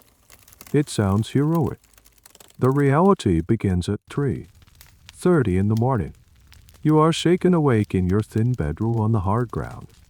It is still dark and bitterly cold. There is no gentle sunrise, just a quick, foul-tasting cup of coffee boiled over the fire with the ground still in it, and a piece of cold biscuit. Then you get on your horse. You will stay on that horse for the next 18 hours. Your job for the day is to ride drag. This is the position given to the newest and least experienced cowboys, and it is unequivocally the worst job on the drive. You ride at the very back of the herd. For the entire day, your world is a thick, choking cloud of dust kicked up by 2,000 pairs of hooves. It gets in your eyes, your nose, your mouth, your lungs. You cannot see. You can barely breathe. By the end of the day, your face is caked in a mask of dirt and sweat. and you are coughing up brown phlegm. And you are not just following the cattle. You are following the weakest cattle, the sick, the old, and the lazy ones that cannot keep up. You spend your day yelling, whistling, and prodding these miserable animals to keep them moving, to keep them from wandering off. The longhorn cattle are not the docile, see-you-chewing cows you might imagine. They are half-wild, ill-tempered beasts with enormous, sharp horns, and they are not afraid to use them. The work is a mind-numbing combination of extreme boredom and sudden terror. For hours, you just plod along in the dust. Then, for no apparent reason, a snake spooks a led steer, and the entire herd explodes into a stampede. This is the moment every cowboy fears. It is a thundering, unstoppable river of horns and hooves. Your only job is to ride like hell to the front of the herd and try to turn them, to get them to run in a circle until they tire themselves out. You ride recklessly, your horse leaping over gullies and dodging prairie dog holes, knowing that if your horse stumbles, you will be trampled into the ground in seconds. This is a primary, well-documented danger of the cattle drive. More cowboys died from being thrown from their horse, often during a stampede, than from gunfights. At the end of the long, grueling day, you help corral the herd for the night. You eat your dinner. More beans, more bacon, more biscuits, cooked by a cantankerous camp cook, a crusader, out of his chuckwagon. Then it is your turn for night watch. You spend 2 hours riding slowly around the sleeping herd, singing. You do not sing because you are happy. You sing so the cattle can hear your voice and know a human is near, which supposedly keeps them calm and less likely to spook at the howl of a coyote. Your singing is part of your job. Here is a lesser known, but deeply unpleasant, aspect of cowboy life. The smell, after a few weeks on the trail, with no opportunity to bathe or wash your clothes. You stink. You smell of sweat, of horse, of manure, and of the campfire smoke that clings to everything. But there is a more specific ailment known as camp fever, which was likely a form of typhus, spread by the body lice that infested the cowboys' clothing and bedrolls. It was a constant, itchy, and miserable condition of life on the trail. The debate among historians about the cowboy is a fascinating one. Was he the rugged individualist, the free-spirited knight of the plains, as romanticized by popular culture? Or was he essentially just an itinerant, low-wage agricultural laborer on horseback? The academic consensus leans heavily toward the latter. The great cattle drives lasted only about 20 years, a brief window from the end of the Civil War to the mid-1880s. The cowboys were often very young men, including a significant number of African-American and Mexican vaqueros whose contributions have long been overlooked. They were paid about $1 a day for dangerous, exhausting work, and at the end of the trail, they were often fired. The romantic hero was, in reality, a poor, overworked kid in a dirty, dangerous job. After 3 months of this, you finally reach the Kansas railhead town. You are paid your wages, a pocketful of cash that feels like a fortune. You are filthy, exhausted, and lice-ridden. Your hands are calloused, and your spirit is worn down by the sheer monotony and hardship. You thought being a cowboy was about freedom and adventure. You have learned that it is about dust, boredom, and a profound, aching weariness in your bones. Your brief, inglorious career as a cowboy has ended in a dusty Kansas town. You have a little money in your pocket and a deep-seated aversion to both cattle and beans. As you wander through the town, you hear it? The same kind of excited buzz that pulled you west in the first place. But this time it is more frantic, more feverish. It is the whisper of gold, Someone has struck a rich vein in the nearby mountains, and a new rush is on. The stories are intoxicating. Man pulling out nuggets the size of your fist, becoming wealthy overnight. The soul-crushing labor of farming and the monotonous grind of the cattle drive have taught you one thing. Slow and steady work is for fools. This, you think, is the real Western dream. Not the slow accumulation of wealth through toil, but the sudden, miraculous discovery of a fortune. You are bitten by the gold bug. You trade your horse for a sturdy mule, buy a picos, a shovel, and a chaupé, and head for the hills, joining the stream of other hopefuls. The mining camp you arrive at makes the prairie towns look like centers of high culture. It is a raw, temporary gash in the wilderness, thrown together in a matter of weeks. It is a chaotic collection of tents, lean TOS, and a few hastily built log shacks clinging to the side of a steep ravine. The sound of pickaxes striking rock echoes from dawn till dusk. The crate, which is the focus of all this activity, is no longer a natural stream. It is a choked, muddy sluice, crowded with men standing knee-deep in the frigid water, all sifting through the same gravel, their eyes fixed on their pans. You stake your claim, a small patch of creek, bed no bigger than your soddy back on the plains, and you begin the work. This is not the joyful moment of discovery you imagine. It is some of the most grueling, miserable labor you have ever performed. You stand for hours in ice-cold mountain water that numbs your feet and legs to the bone. You shovel heavy, wet gravel into your pan. Then you begin the process of panning.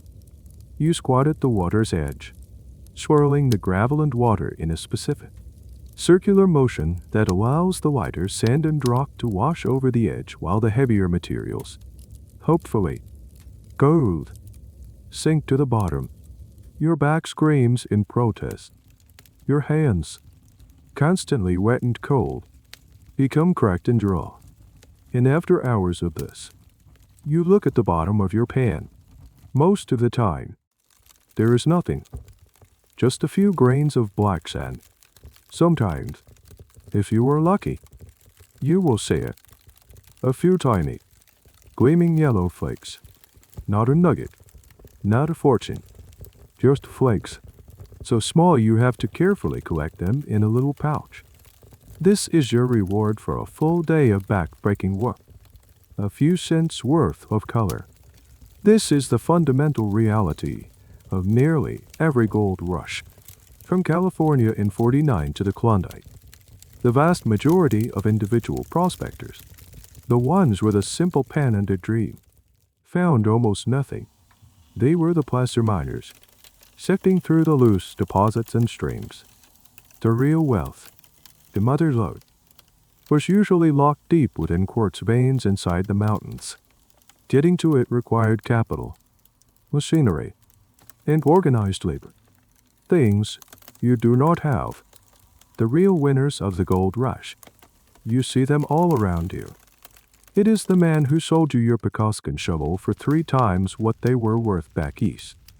It is the canny merchant who packed in barrels of flour and bacon on his mule train and now sells them for an astronomical markup. It is the saloon owner whose cough and varnish whiskey is the only relief from the cold and the disappointment. The old saying was true. During a gold rush, the best way to get rich is to sell shovels.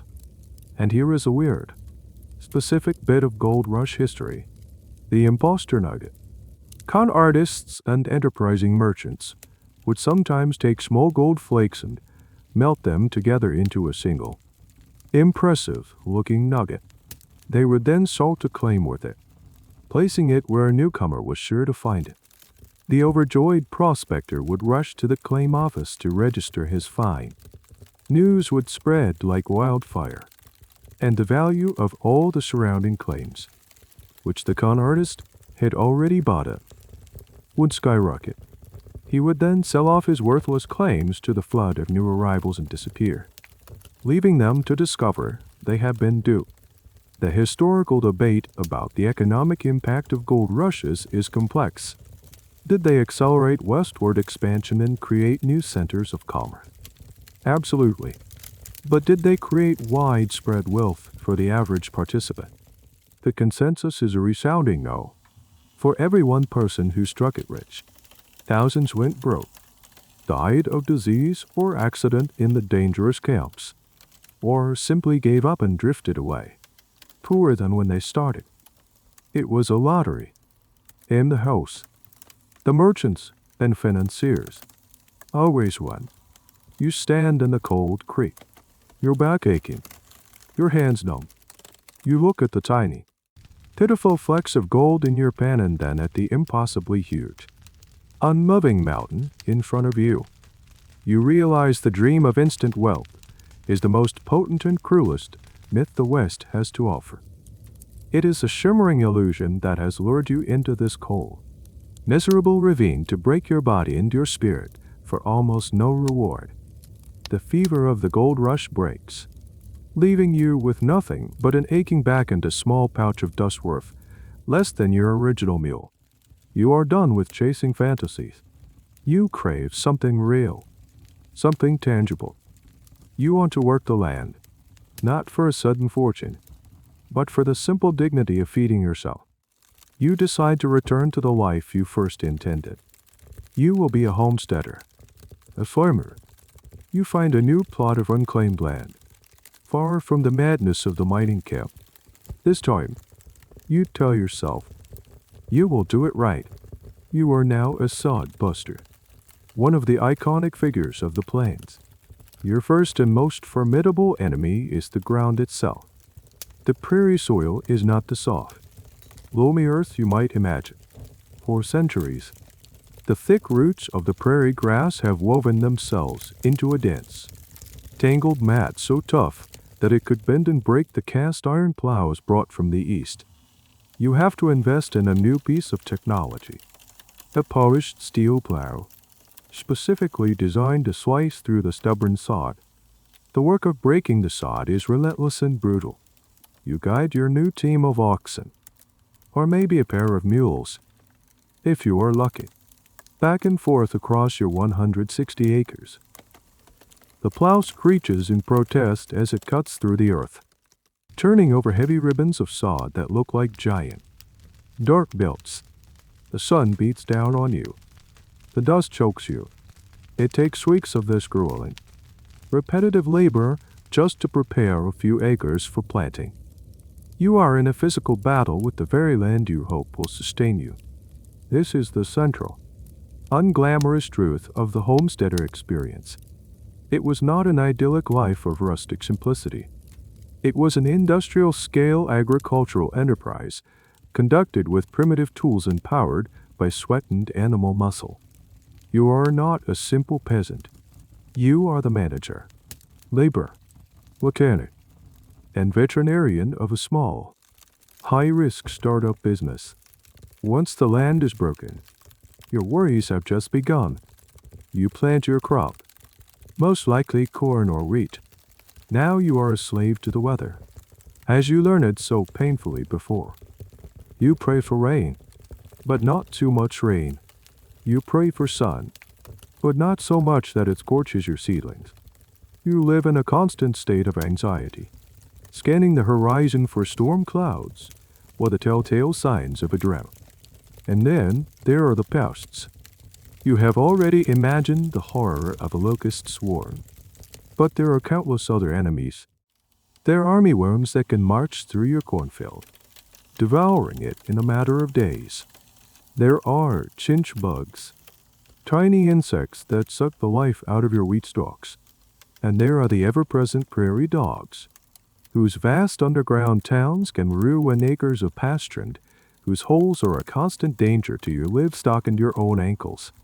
Here is a small, but illustrative, piece of the farmer's struggle, the fight against weeds. In this new, plowed environment, opportunistic weeds from Europe, whose seeds had traveled west in sacks of grain, found a paradise. Weeds like Russian thistle, better known as tumbleweed, proliferated, While it is now an iconic symbol of the West, for the sodbuster, the tumbleweed was an invasive nightmare. It would choke out their crops, pile up against their precious fences, and even create a serious fire hazard. They were in a constant, losing battle against these tenacious invaders. After a full season of back-breaking work and constant worry, it is time for the harvest. This is not a joyful festival. It is another period of intense, frantic labor.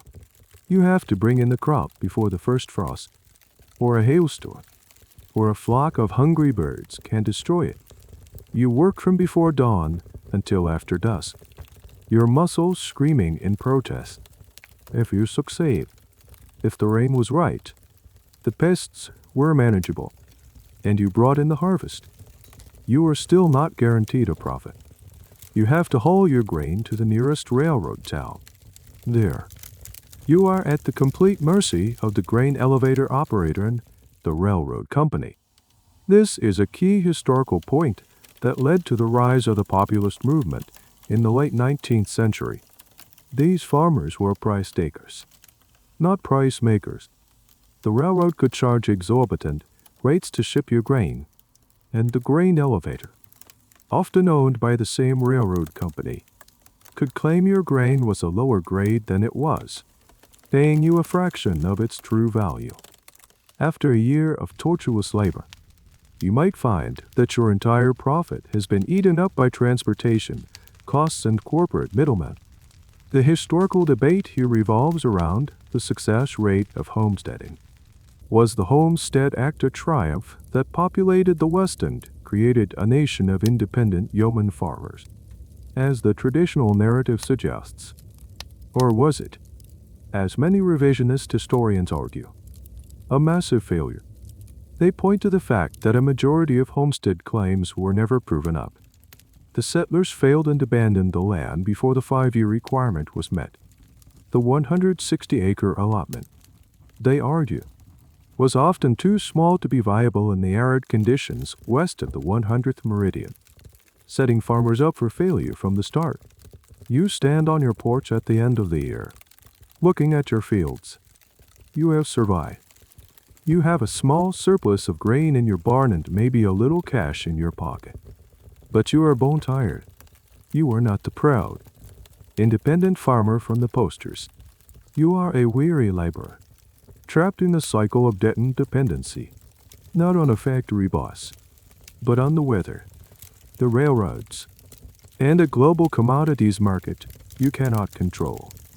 You have a deep, personal connection to your land, but it is a connection forged in conflict, not harmony. Throughout your journey, from the dusty trail to the chaotic town to the lonely homestead, a figure has been present, often in the background, working silently but ceaselessly. This figure is the pioneer woman, your wife, perhaps, or the wife of your neighbor. While the grand, heroic myths of the West focus almost exclusively on men, the cowboy, the gunfighter, the prospector, the entire enterprise would have collapsed without the labor and resilience of women. Your perception of her life might be one of domestic tranquility, a civilizing influence bringing order to the wild frontier. You see her tending to the home, cooking the meals, mending the clothes.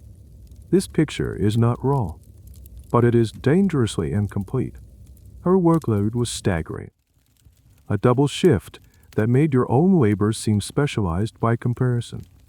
While you are out breaking the sod or hunting, she is running the domestic factory that is the pioneer household. She does all the cooking, from scratch, over an open fire or a small, inefficient wood stove.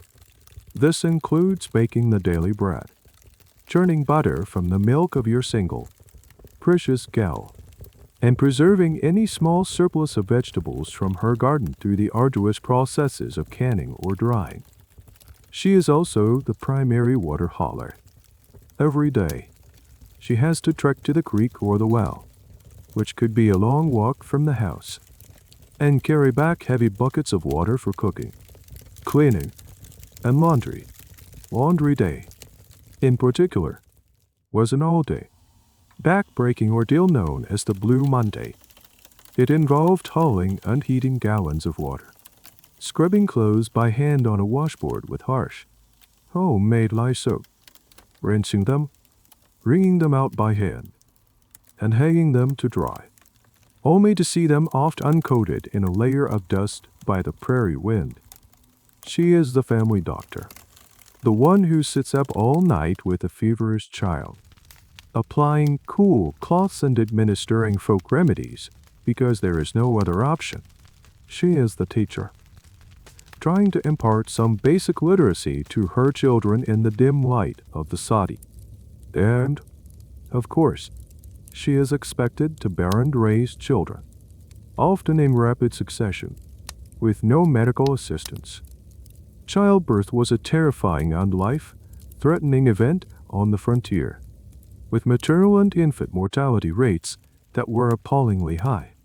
This is a stark, statistical fact of life that is often glossed over in romanticized accounts. But her work did not stop at the door of the sati. She was also a crucial part of the farm's economy. She tended the chicken coop, collected the eggs, and managed the vegetable garden, the produce from which was often the only thing keeping the family from getting scurvy when it was time to harvest the main crops. She was out in the fields working alongside you, her hands just as callous as yours. In many cases, if the man of the household died or had to leave to find wage work, the woman was left to run the entire farm on her own, a reality that the Homestead Act did not initially account for. Herein lies a little known, but fascinating, piece of legal history. The original Homestead Act was written with men as the head of household. However, it did allow for any person who was the head of a family or over 21 to file a claim. This loophole allowed thousands of single women, widows, and divorcees to claim land in their own right. These homesteading women defied all conventions of the era. They built their own homes, plowed their own fields, and proved up their claims at a rate that was often higher than that of men. They are a testament to female independence and grit that has only recently been given proper attention by historians. The academic debates surrounding the role of women in the West is vibrant and ongoing. Early histories depicted them as reluctant pioneers, dragged west against their will, who suffered quietly. Later, feminist historians sought to reclaim them as active, willing participants and partners in the frontier experience. More recently, scholars have tried to find a more nuanced view, acknowledging the immense diversity of female experiences. They explore the lives of not just the white, married farm women, but also the single homesteaders, the soiled dogs in the saloons, the African-American women escaping the post-Reconstruction South, and the Native American women whose lives were so catastrophically disrupted by settlement. You watch your wife one evening. Her face is illuminated by the flickering candlelight. You see the exhaustion etched around her eyes, the premature lines on her brow. You see the strength in her hands, which are never still. She is not just a helper in your adventure. She is a full partner, a survivor, the silent, unpraised anchor of this entire peerless enterprise. The West was not settled by lone men. It was settled by families. And those families were held together by the quiet, relentless, and almost invisible labor of women. One day, a gaily painted wagon, pulled by two tired-looking horses, rattles up to your homestead. On the side, in bold, colorful letters, is written, Dr. Abernathy's Miraculous Elixir, a panacea for all ailments of man and beast. A man in a top hat and a flashy suit steps down, a wide, practiced smile on his face. In your isolated world, any visitor is an event, but this one feels different. He represents something you desperately crave, A solution. You have been feeling run down. Maybe it is a lingering cough from a cold, a rheumatic ache in your joints from the dampness of the Saudi, or just the profound, soul-deep weariness of homesteading life. Dr. Abernathy listens with a sympathetic ear, nodding shakily. He tells you he has just the thing. He reaches into his wagon and produces a dark green bottle filled with a thick, syrupy liquid. This, he proclaims, is his world-famous elixir. He claims it can cure everything from consumption and cancer to baldness and boredom. You are, rightly, skeptical, but you are also desperate. You have endured disease, filth, and primitive medicine. The idea of a simple, effective cure, right here in a bottle, is an almost irresistible temptation. This was the world of patent medicine, one of the most widespread and dangerous rackets of the 19th century. In an era before federal regulation, the Food and Drug Administration would not exist for decades. Anyone could mix a concoction in their basement, slap a fancy label on it, make wild, unsubstantiated claims, and sell it to a public starved for medical solution. The traveling medicine show was a staple of rural and frontier life. These doctors were masterful salesmen, using a combination of entertainment, pseudoscience, and pure charisma to hawk their wares. Dr. Abernathy might have a plant in the small crowd that gathers, someone who claims to have been cured of a terrible disease by the elixir. He might perform some simple magic tricks or have a musician with him to draw people in.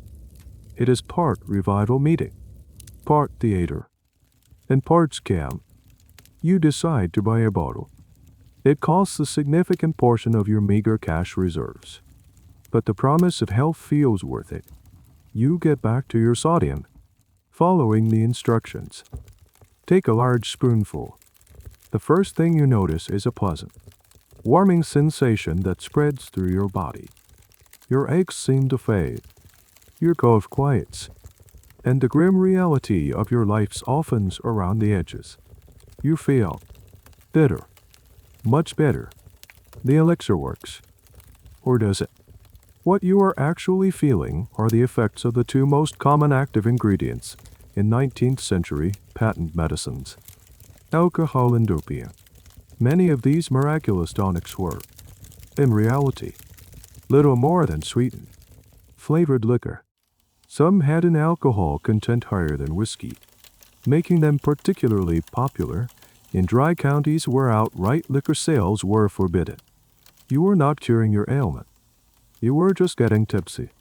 More insidiously, many remedies, especially those advertised for women's complaints, coughs, or calming fussy babies, like the infamous Mrs. Winslow West soothing syrup, were heavily laced with narcotics like opium, morphine, or even cocaine. This is a well-documented and tragic historical fact. These substances did, of course, make you feel better temporarily. They suppressed coughs, dulled pain, and induced a state of dreamy euphoria. They also created massive, unintentional addiction. Millions of Americans, particularly women who were discouraged from drinking alcohol but encouraged to take tonics, became addicted to the opiates in their daily medicine. A particularly bizarre and specific example of this industry was the electric quackery. Some devices claimed to cure diseases by channeling electricity into the body. You might see ads for electric belts, electric corsets, or electric hair turbines. The current was usually generated by a small disc of copper and zinc that, when exposed to the sweat of the skin, would produce a tiny and medically useless tingle. It was pure placebo, sold with a veneer of futuristic, scientific authority. The historical debate around patent medicine often questions the motives of the sellers and the intelligence of the buyers. Were the doctors like Abernathy cynical frauds who knew they were selling poison? Or were some of them true believers in their own concoctions? Were the customers simply gullible fools? Or were they rational actors making the best choice available in a world with no other reliable medical care? The reality is likely a mix. In the absence of real doctors and effective treatments, a bottle of hope, however false, was better than no hope at all. You continue to take your elixir for a few weeks. You feel good for a little while after each dose, but you notice that the baseline aches and weariness seem worse than before. You find yourself needing to take more and more of the tonic just to feel normal. The bottle runs out, and Dr. Abernathy is long gone. On his way to the next town full of desperate people, you are left with the same ailments you started with, plus a new, gnawing craving for the false comfort his bottle provided. You have not been cured. You have just been sold a temporary illusion at a very high price. The charlatan doctor has moved on, leaving you with a lingering cough and a new-found cynicism. But his visit has highlighted a deeper, more persistent ailment that no elixir can cure, a profound and crushing loneliness. You came west seeking freedom, but you have found a new kind of prison, a prison of vast, empty space. Back east, even in poverty, you were surrounded by people. There was the noise of the street, the chatter of neighbors, the jostle of the crowd.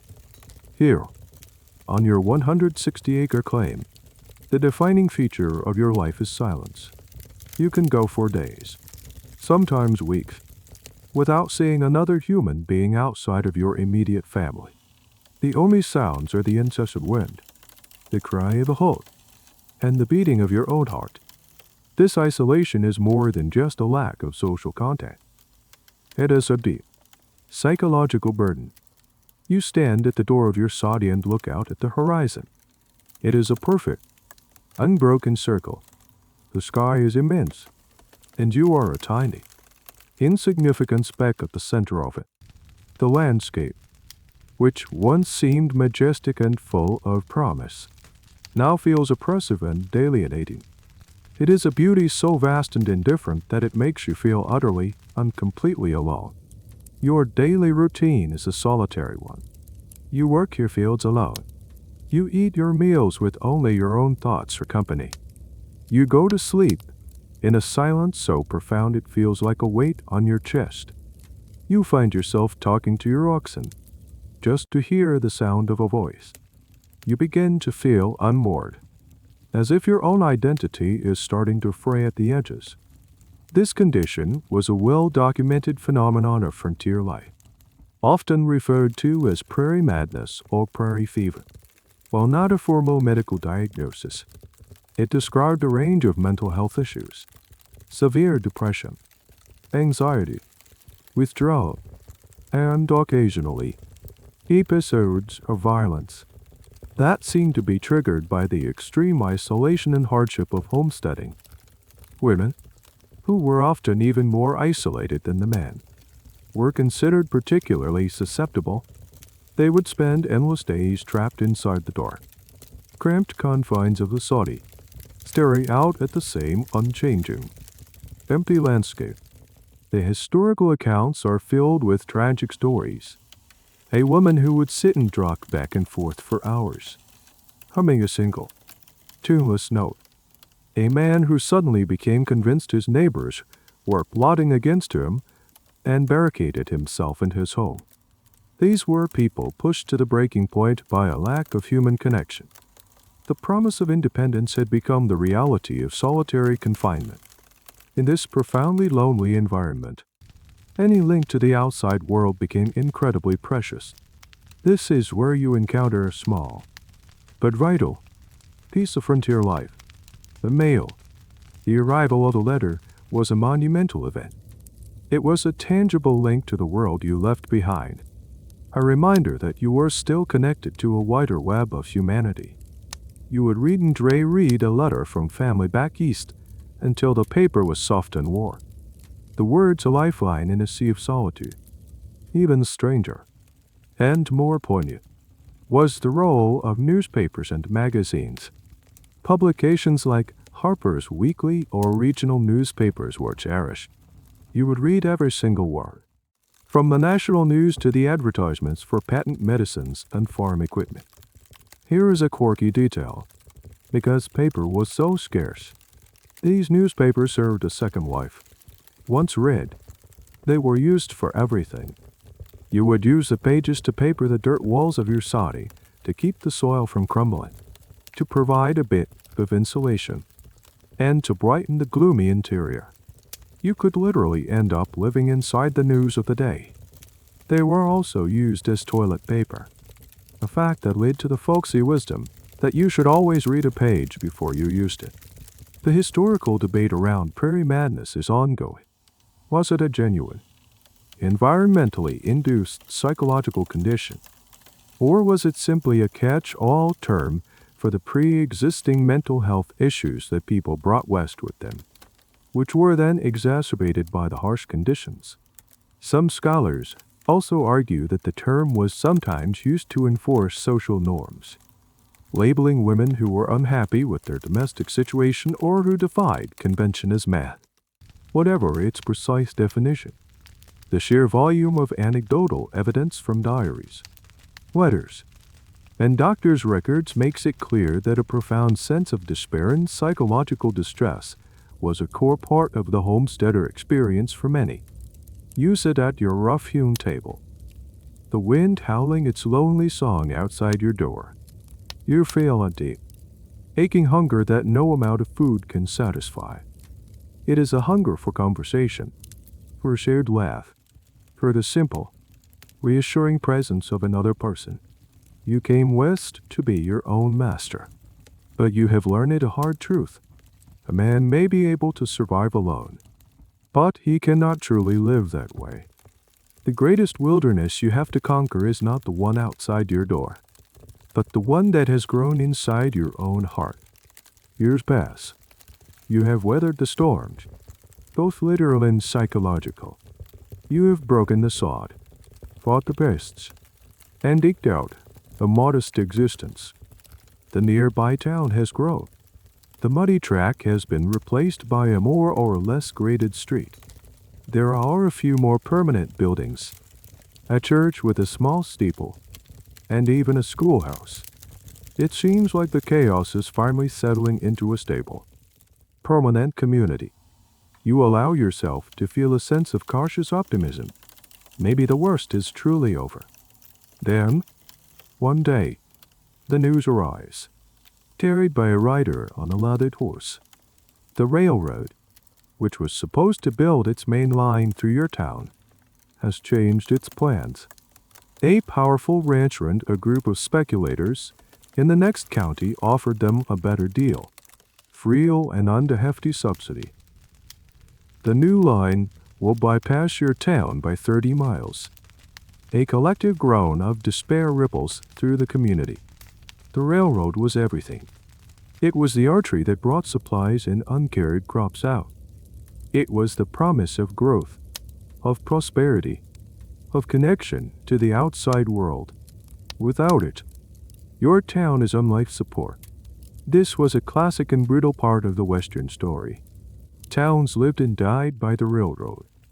The railroad companies held all the power, and they could be incredibly fickle. They would survey multiple potential routes, setting off speculative frenzies in a dozen small towns at once. Each town would scramble to offer the most attractive incentives, effectively bidding against each other for their own survival.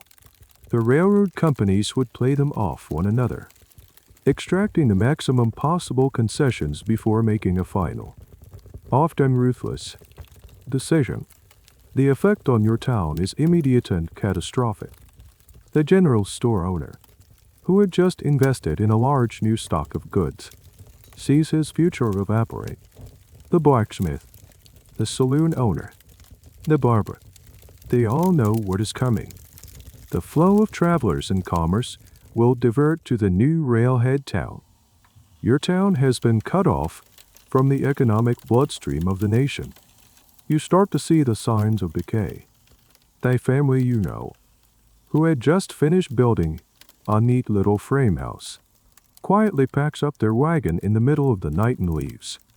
A for sale sign appears on a business. Then another. No one is buying. The mood in town shifts from bustling optimism to a quiet, funereal resignation. The dream is over. This is how a ghost town is born. It is not usually a sudden, dramatic event like a mine running dry, though that certainly happened. More often, it was this slow, creeping economic death. It was a process of attrition. As one by one, families gave up and moved on, seeking a future elsewhere. And here is a strange, poignant detail of this process. The movable town. In some cases, a town that was bypassed by the railroad did not just die. It literally picked up and moved.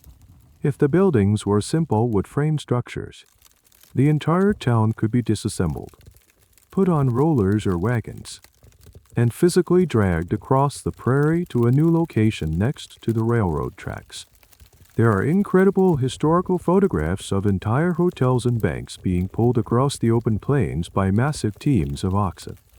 Your town, however, with its heavy sod dyes and more established log structures, does not have this option. It is sentenced to die where it stands.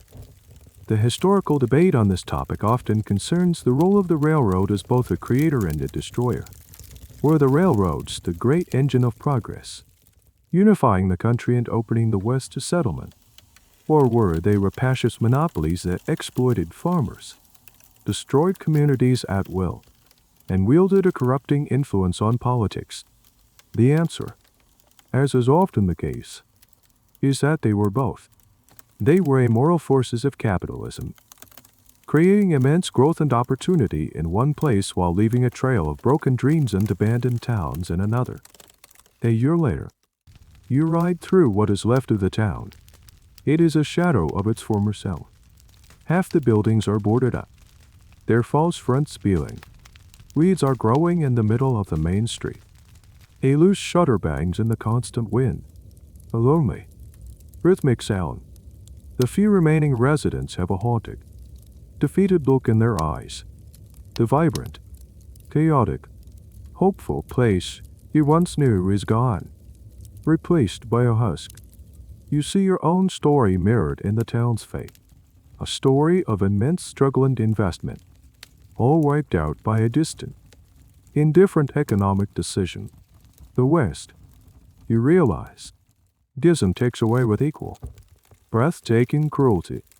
As you sit on the porch of your lonely homestead, watching your town wither and die, you have a lot of time to think.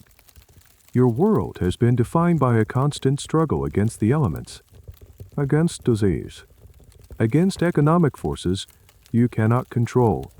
But through all this, there has been another presence on the landscape, one you have mostly ignored or treated as part of the scenery, like the coyotes or the mesas.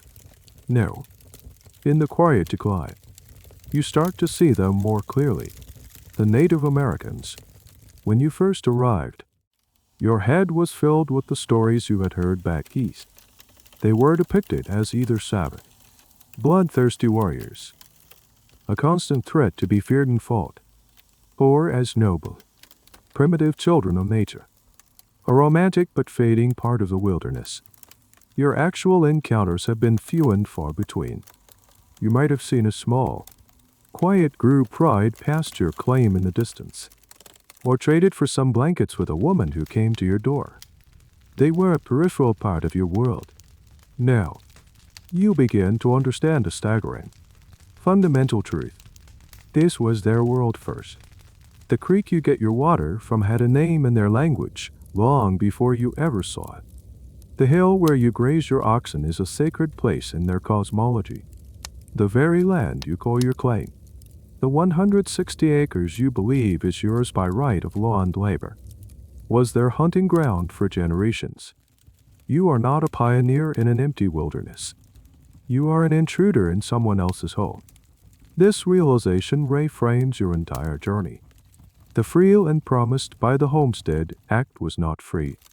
It had been acquired by the U.S. government through a series of treaties, many of which were coercive, deceptive, or outright violated. This is a central, unavoidable fact of westward expansion. The settlement of the West was predicated on the disposal of its original inhabitants. You start to see the consequences of your presence, and that of thousands like you. The sod you busted to plant your crops destroyed the native grasses that their horses and the remaining buffalo herds relied on. The fences you built to protect your livestock carved up the open range, disrupting their traditional migratory hunting patterns. The diseases you and your fellow settlers brought with you. Smallpox, measles, influenza had a devastating impact on their communities, which had no immunity to these new plagues. You might witness a scene that brings this home. A small, ragged band of people, members of a tribe that has recently been confined to a reservation, comes to your town to receive their government rations. They look thin. Their clothes, a mixture of traditional buckskin and cast-off settlers' clothing. Their leaders, once proud and powerful men who commanded respect, are now forced to negotiate with a callow, bureaucratic Indian agent for sacks of flour and rancid bacon. The same miserable food you despise. You see not savages, but a people stripped of their way of life, their dignity, and their future. Here you might learn a strange and tragic detail of this cultural collision, the concept of a census. To manage the reservation system, the government needed to count the people, but many Native Americans found the idea of being counted and even renamed for bureaucratic purposes deeply insulting. A famous story, which has variations across different tribes, tells of census takers who could not pronounce the native names and simply assigned new ones. A warrior named Stalking Wolf might be put down in the books as John Smith. Sometimes, they would name people based on events, leading to bizarre official names like man who was kicked by a horse or has no shoes.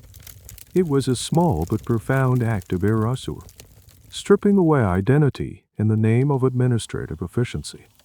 The history of the relationship between settlers and Native Americans is one of the most complex and painful aspects of this era, and the academic debate is vast and intense.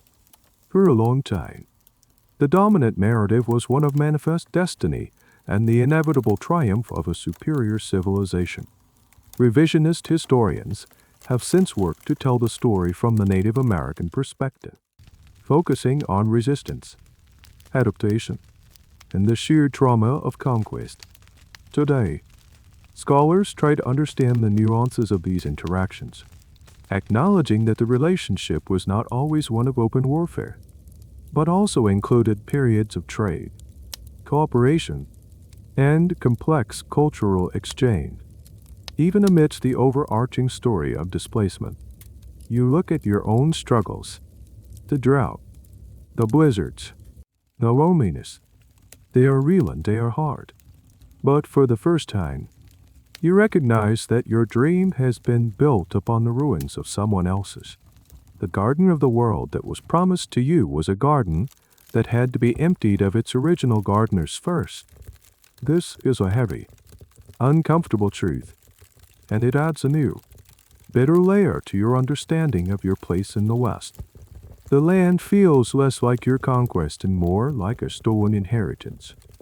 As you grapple with the difficult realities of your life, the hardship, the loneliness, the moral complexities of settlement, a strange thing is happening back east. Your life is becoming a legend. You, the weary, debt-ridden sod buster, are being transformed into a hero of a national epic. One day, you get a package in the mail. It is from your cousin back in Philadelphia. Inside is a small, brightly colored booklet with a lurid cover depicting a handsome, square-jawed man in buckskins fighting off a bear with a knife. The title is something like Dakota Dan, The Prairie King. It is a dime novel. You start to read it, and you do not know whether to laugh or cry. The story is a wild, sensationalized fantasy. The protagonist, a man just like you, lives in a charming log cabin, not a leaky soddy. He spends his days performing heroic deeds, rescuing beautiful women from peril, and single-handedly fighting off entire tribes of villainous Indians. His crops grow magically without any effort.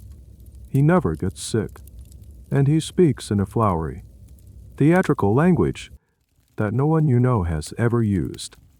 His life is one of constant, thrilling adventure. Your life, you reflect grimly, is one of constant, thrilling anxiety about the price of wheat. This was the primary way the myth of the West was created and disseminated. Dime novels, which began to proliferate after the Civil War. Wordsheet, mass-produced paperbacks that fed a voracious public appetite for adventure stories. This is a core part of the cultural history of the frontier. Writers in New York and Boston, most of whom had never been west of the Mississippi, churned out these tales by the hundreds. They took the raw, complicated reality of your life and sanitized it, romanticized it, and packaged it for popular consumption. They created a cast of stock characters that would define the West in the popular imagination for the next century. The noble cowboy, the savage Indian, the virtuous schoolmarm, the black-hearted villain. Real people were turned into caricatures. A gruff, often drunk lawman like Wild Bill Hickok was transformed into a knight in shining armor. A complicated and often brutal figure like William F. Cody, a buffalo hunter and army scout, was repackaged as the heroic and chivalrous Buffalo Bill. And this leads you to the next stage of the myth-making machine, the Wild West show. You might see a poster for one when you are in town. Buffalo Bill's Wild West is coming through on the railroad. It is a massive, traveling spectacle, part circus, part historical reenactment. You decide to see it. The show is overwhelming. There are cowboys performing trick riding, sharpshooters like any Oakley shooting glass balls out of the air, and dramatic reenactments of famous battles and stagecoach robberies. The highlight of the show is a staged Indian attack on a settler's cabin. Actors playing whooping, war-painted savages ride in circles, firing blank cartridges, only to be driven off by the heroic Buffalo Bill and his band of cowboys. The crowd roars with approval. You just feel a deep sense of unease. You see your life, your fears, your complex neighbors, all reduced to a crude, misleading melodrama. Here is a bizarre and fascinating detail from the history of these shows. Many of the Indians in Buffalo Bill's show were actual Native Americans, including, for a time, the great Lakota, Eater Sitting Bull himself. Why would they participate in a show that so often depicted their people as villains? The motivations were complex and are still debated by historians. For some, it was one of the only paying jobs available. For others, it was a chance to travel, to see the world, and perhaps even to share some authentic parts of their culture, like traditional dances, with a white audience. Even within the distorted framework of the show, Sitting Bull reportedly joined because he wanted to better understand the white world that had defeated him, and he used his salary to help support his impoverished people. It was a strange, complicated symbiosis of the conqueror and the conquered, turning real history into commercial entertainment. The academic debate here focuses on the power of this myth. How did this romanticized version of the West, created by dime novels and Wild West shows, shape American identity and policy? Many scholars argue that the myth of the rugged individualist conquering a savage frontier was used to justify westward expansion. harsh Indian policies, and a particular brand of American executionist. It created a powerful national narrative that glossed over the violence, the failure, and the moral ambiguity of the historical reality. You leave the Wild West show feeling profoundly alienated. The world sees you as Dakota Dan, the Prairie King. They see a hero living a life of freedom and adventure. They do not see the death, the dirt, the disease, or the doubt. Your real, gritty, and often miserable life has been completely erased and replaced by a cheap, thrilling, and incredibly popular fiction. Your journey through the West has been a relentless education in the frailties of the human body. You have faced down cholera, consumption, and the agony of an obsessed tooth. You have learned that a simple infection can be a death sentence. Now, you face a new kind of physical crisis. One day, while trying to fix a broken piece of farm equipment, your hand slips, and a sharp piece of metal gashes your forearm. It is a deep, ragged wound, and it is bleeding badly. You manage to stop the bleeding with a strip of cloth torn from your shirt. But you know this is not enough. The wound is dirty, contaminated with soil and rust. In your old life, you would get it cleaned and stitched. Here, your options are grimly familiar. You need to go to town and see the only surgeon available, the barber. You arrive at his shop, the same place where you once had a tooth brutally extracted. The barber, a bit older and grayer now, is in the middle of cutting a customer's hair. He finishes up, brushes the loose hair from his hands onto his apron, and turns to you. He looks at your arm with a practiced, dispassionate eye. That will need stitching, he says, as if commenting on the weather. He gestures you to the same chair you sat in before. He pulls out a drawer and rummages through it, producing a thick, curved needle and a spool of what looks like standard black thread. There is no thought of sterilization. He has not washed his hands. The needle he is about to push through your flesh was likely last used to mend a saddle or stitch a tear in his own trousers. The concept of antiseptic surgery, pioneered by Joseph Lister in Europe, is still a radical and largely ridiculed idea. It certainly has not made its way to this dusty corner of the world. This is the unvarnished truth of 19th century surgery. It was butchery, plain and simple. The primary virtues of a surgeon were not knowledge or delicacy, but speed and a strong stomach. Because there was no effective anesthesia beyond a swig of whiskey or, in rare cases, a rag soaked in chloroform. The goal was to get the ordeal over with as quickly as possible. The barber grabs your arm. He pushes the dull needle through your skin. The pain is sharp and sickening.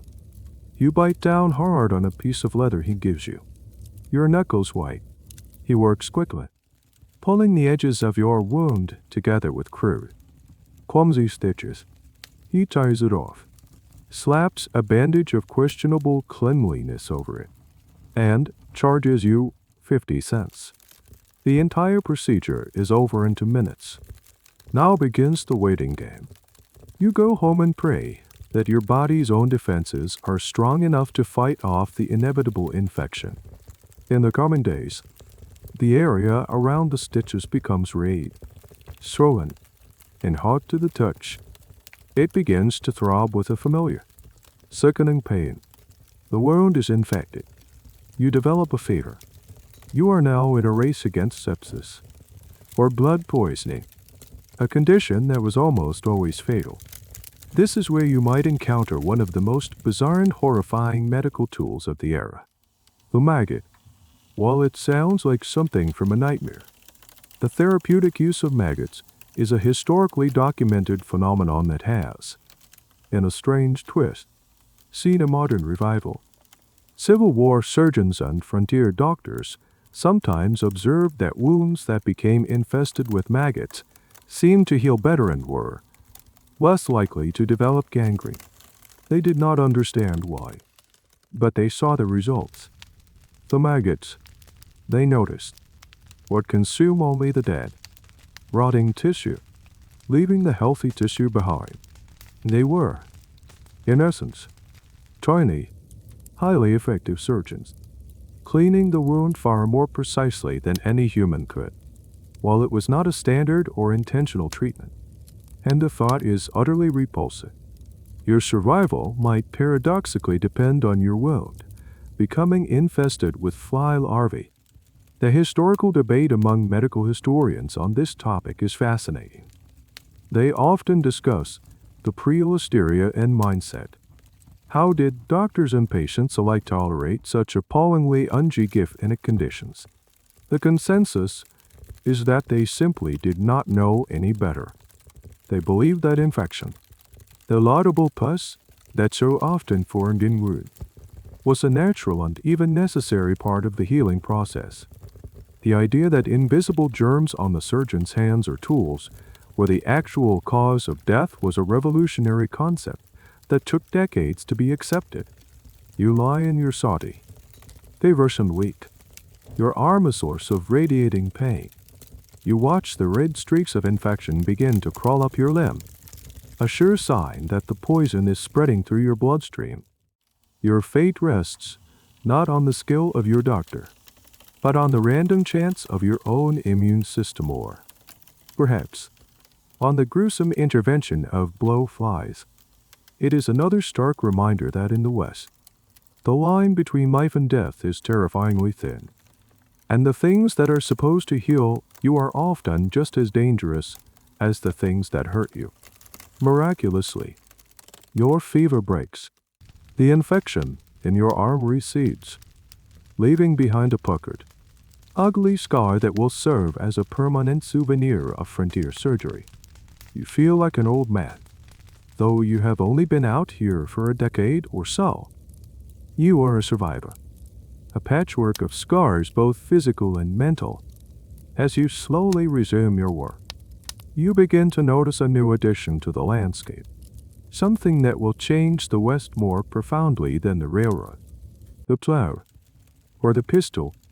It is a simple, thin strand of metal wire, studded with sharp barbs. You see it first on the edge of a wealthy cattle baron's vast ranch. A crew of men is stringing it for miles, creating an impenetrable barrier. It is barbed wire, patented in 1870 by Joseph Glidden. This humble invention would, in just a few short years, spell the end of the open range and the entire way of life that went with it. For you, a small homesteader, the wire is a godsend. It is a cheap, effective way to fence your property, to protect your precious crops from free-roaming cattle, and to clearly mark the boundaries of your land. You save up what little money you have and buy a few spools. You spend weeks painstakingly stringing your own fence line. For the first time, you feel a sense of real ownership. This little patch of the world, defined by these sharp metal barbs, is yours. You are no longer just camping on the prairie. You have carved out a permanent space. But what is a blessing for you is a curse for the cowboys and the great cattle ranchers. Their entire economic model was based on the open range, or vast, unfenced commons where their massive herds could graze freely. Barbed wire chopped this world into a grid of private property. It blocked access to water holes and traditional cattle trails. The Arrows of Gray, long-distance cattle drive, the very job you once held, was coming to an abrupt end. The cowboy was being made obsolete, not by a gunfighter, but by a fence. This led to a period of intense and often violent conflict known as the Fence Wars. This is a crucial, and often overlooked, chapter of Western history. Cattlemen, seeing their way of life and their livelihoods threatened, fought back. At night, gangs of cowboys would ride out with wire cutters, snipping the fences of homesteaders on rival ranchers. They would leave threatening notes, burn barns, and intimidate the nesters. as they called the homesteaders. You might wake up one morning to find your new fence cut to ribbons, your small herd of livestock scattered, and your cornfield trampled by a vengeful cattleman as herd. The conflict was not just about land. It was a clash of two different economic systems and two different visions of the West. The cattleman represented an older, more nomadic, quasi-feudal system. You, the sod buster, represented a new, settled, agrarian capitalist system. The fence was the line in the sand between them. A strange and specific tactic used in these wars was the wire booby trap. A rancher or homesteader, tired of having his fences cut, would rig a shotgun to the fence post. If a wire cutter came at night and snipped the wire, the release of tension would trigger the gun. It was a crude, deadly form of automated security that highlights the bitterness of the conflict. The historical debate here often revolves around the environmental and social consequences of barbed wire. Was it the great civilizer, the tool that tamed the plains and allowed for the development of modern agriculture, as its proponents claim, or was it an ecological disaster, an instrument of privatization that destroyed a communal way of life and led to the overgrazing and eventual degradation of the very land it divided? Some historians also argue that the fence was the final nail in the coffin for the remaining free-roaming buffalo and the nomadic Native American tribes, whose lives depended on them. The wire imposed a new, rigid geometry on the land, one that was incompatible with the old ways. The fence wars were ultimately won by the farmers and the forces of progress. The law, which always favors private property, was on their side. The big cattle ranchers had to adapt or die. They began buying up and fencing their own huge tracts of land, and the era of the open-range cattle baron gave way to the modern, scientifically managed ranch. You stand by your fence line, the sharp barbs glinting in the sun. This wire is a symbol of your victory, of your survival. You have managed to tame a small piece of the wild, but it is a bittersweet victory. You look out across the plains, no longer a seamless ocean of grass, but a checkerboard of squares, all neatly divided and down. The wild, open, and free West that you once dreamed of, the one that lured you here with its promise of limitless horizons, is gone. It has been fenced in, once and for all. The years continue to spool out, much like the barbed wire that now defines the landscape. You are older now. Your face a roadmap of sun and worry. Your hands permanently shaped by the handle of the plow. Your soddy has been replaced by a small, unpainted frame house, a testament to a modest prosperity. The railroad eventually built a spur line to a neighboring town, and the world, while still distant, no longer feels a universe away. The chaos has subsided, replaced by a predictable, if sometimes harsh, routine. You are a survivor. You have outlasted drought, disease, and despair. You have witnessed the birth and death of towns, the rise and fall of different ways of life. You have seen the myth of the West be born and sold to a public hungry for heroes, a myth that bears little resemblance to the gritty truth you have lived. One evening, you sit on your porch and watch the sunset paint the enormous sky with strokes of orange and purple. A train whistle blows in the distance, a lonely, mournful sound that once signaled progress and now just feels like a part of the landscape. The Wild West is over. It was a brief, chaotic, and violent period of transition, a historical flashpoint between the disposing of one people and the arrival of another, between an untamed wilderness and a landscape carved up and monetized. The mainstream historical narrative calls this process settling the West. From your vantage point, it feels less like settling and more like a long, brutal war against nature, against your fellow man, and most of all, against the crushing, indifferent loneliness of the land itself. The gunslingers and the heroic cowboys were just fleeting characters in a much larger, more complex drama. The true story of the West was written by ordinary people like you, in sweat, in tears, and sometimes in blood.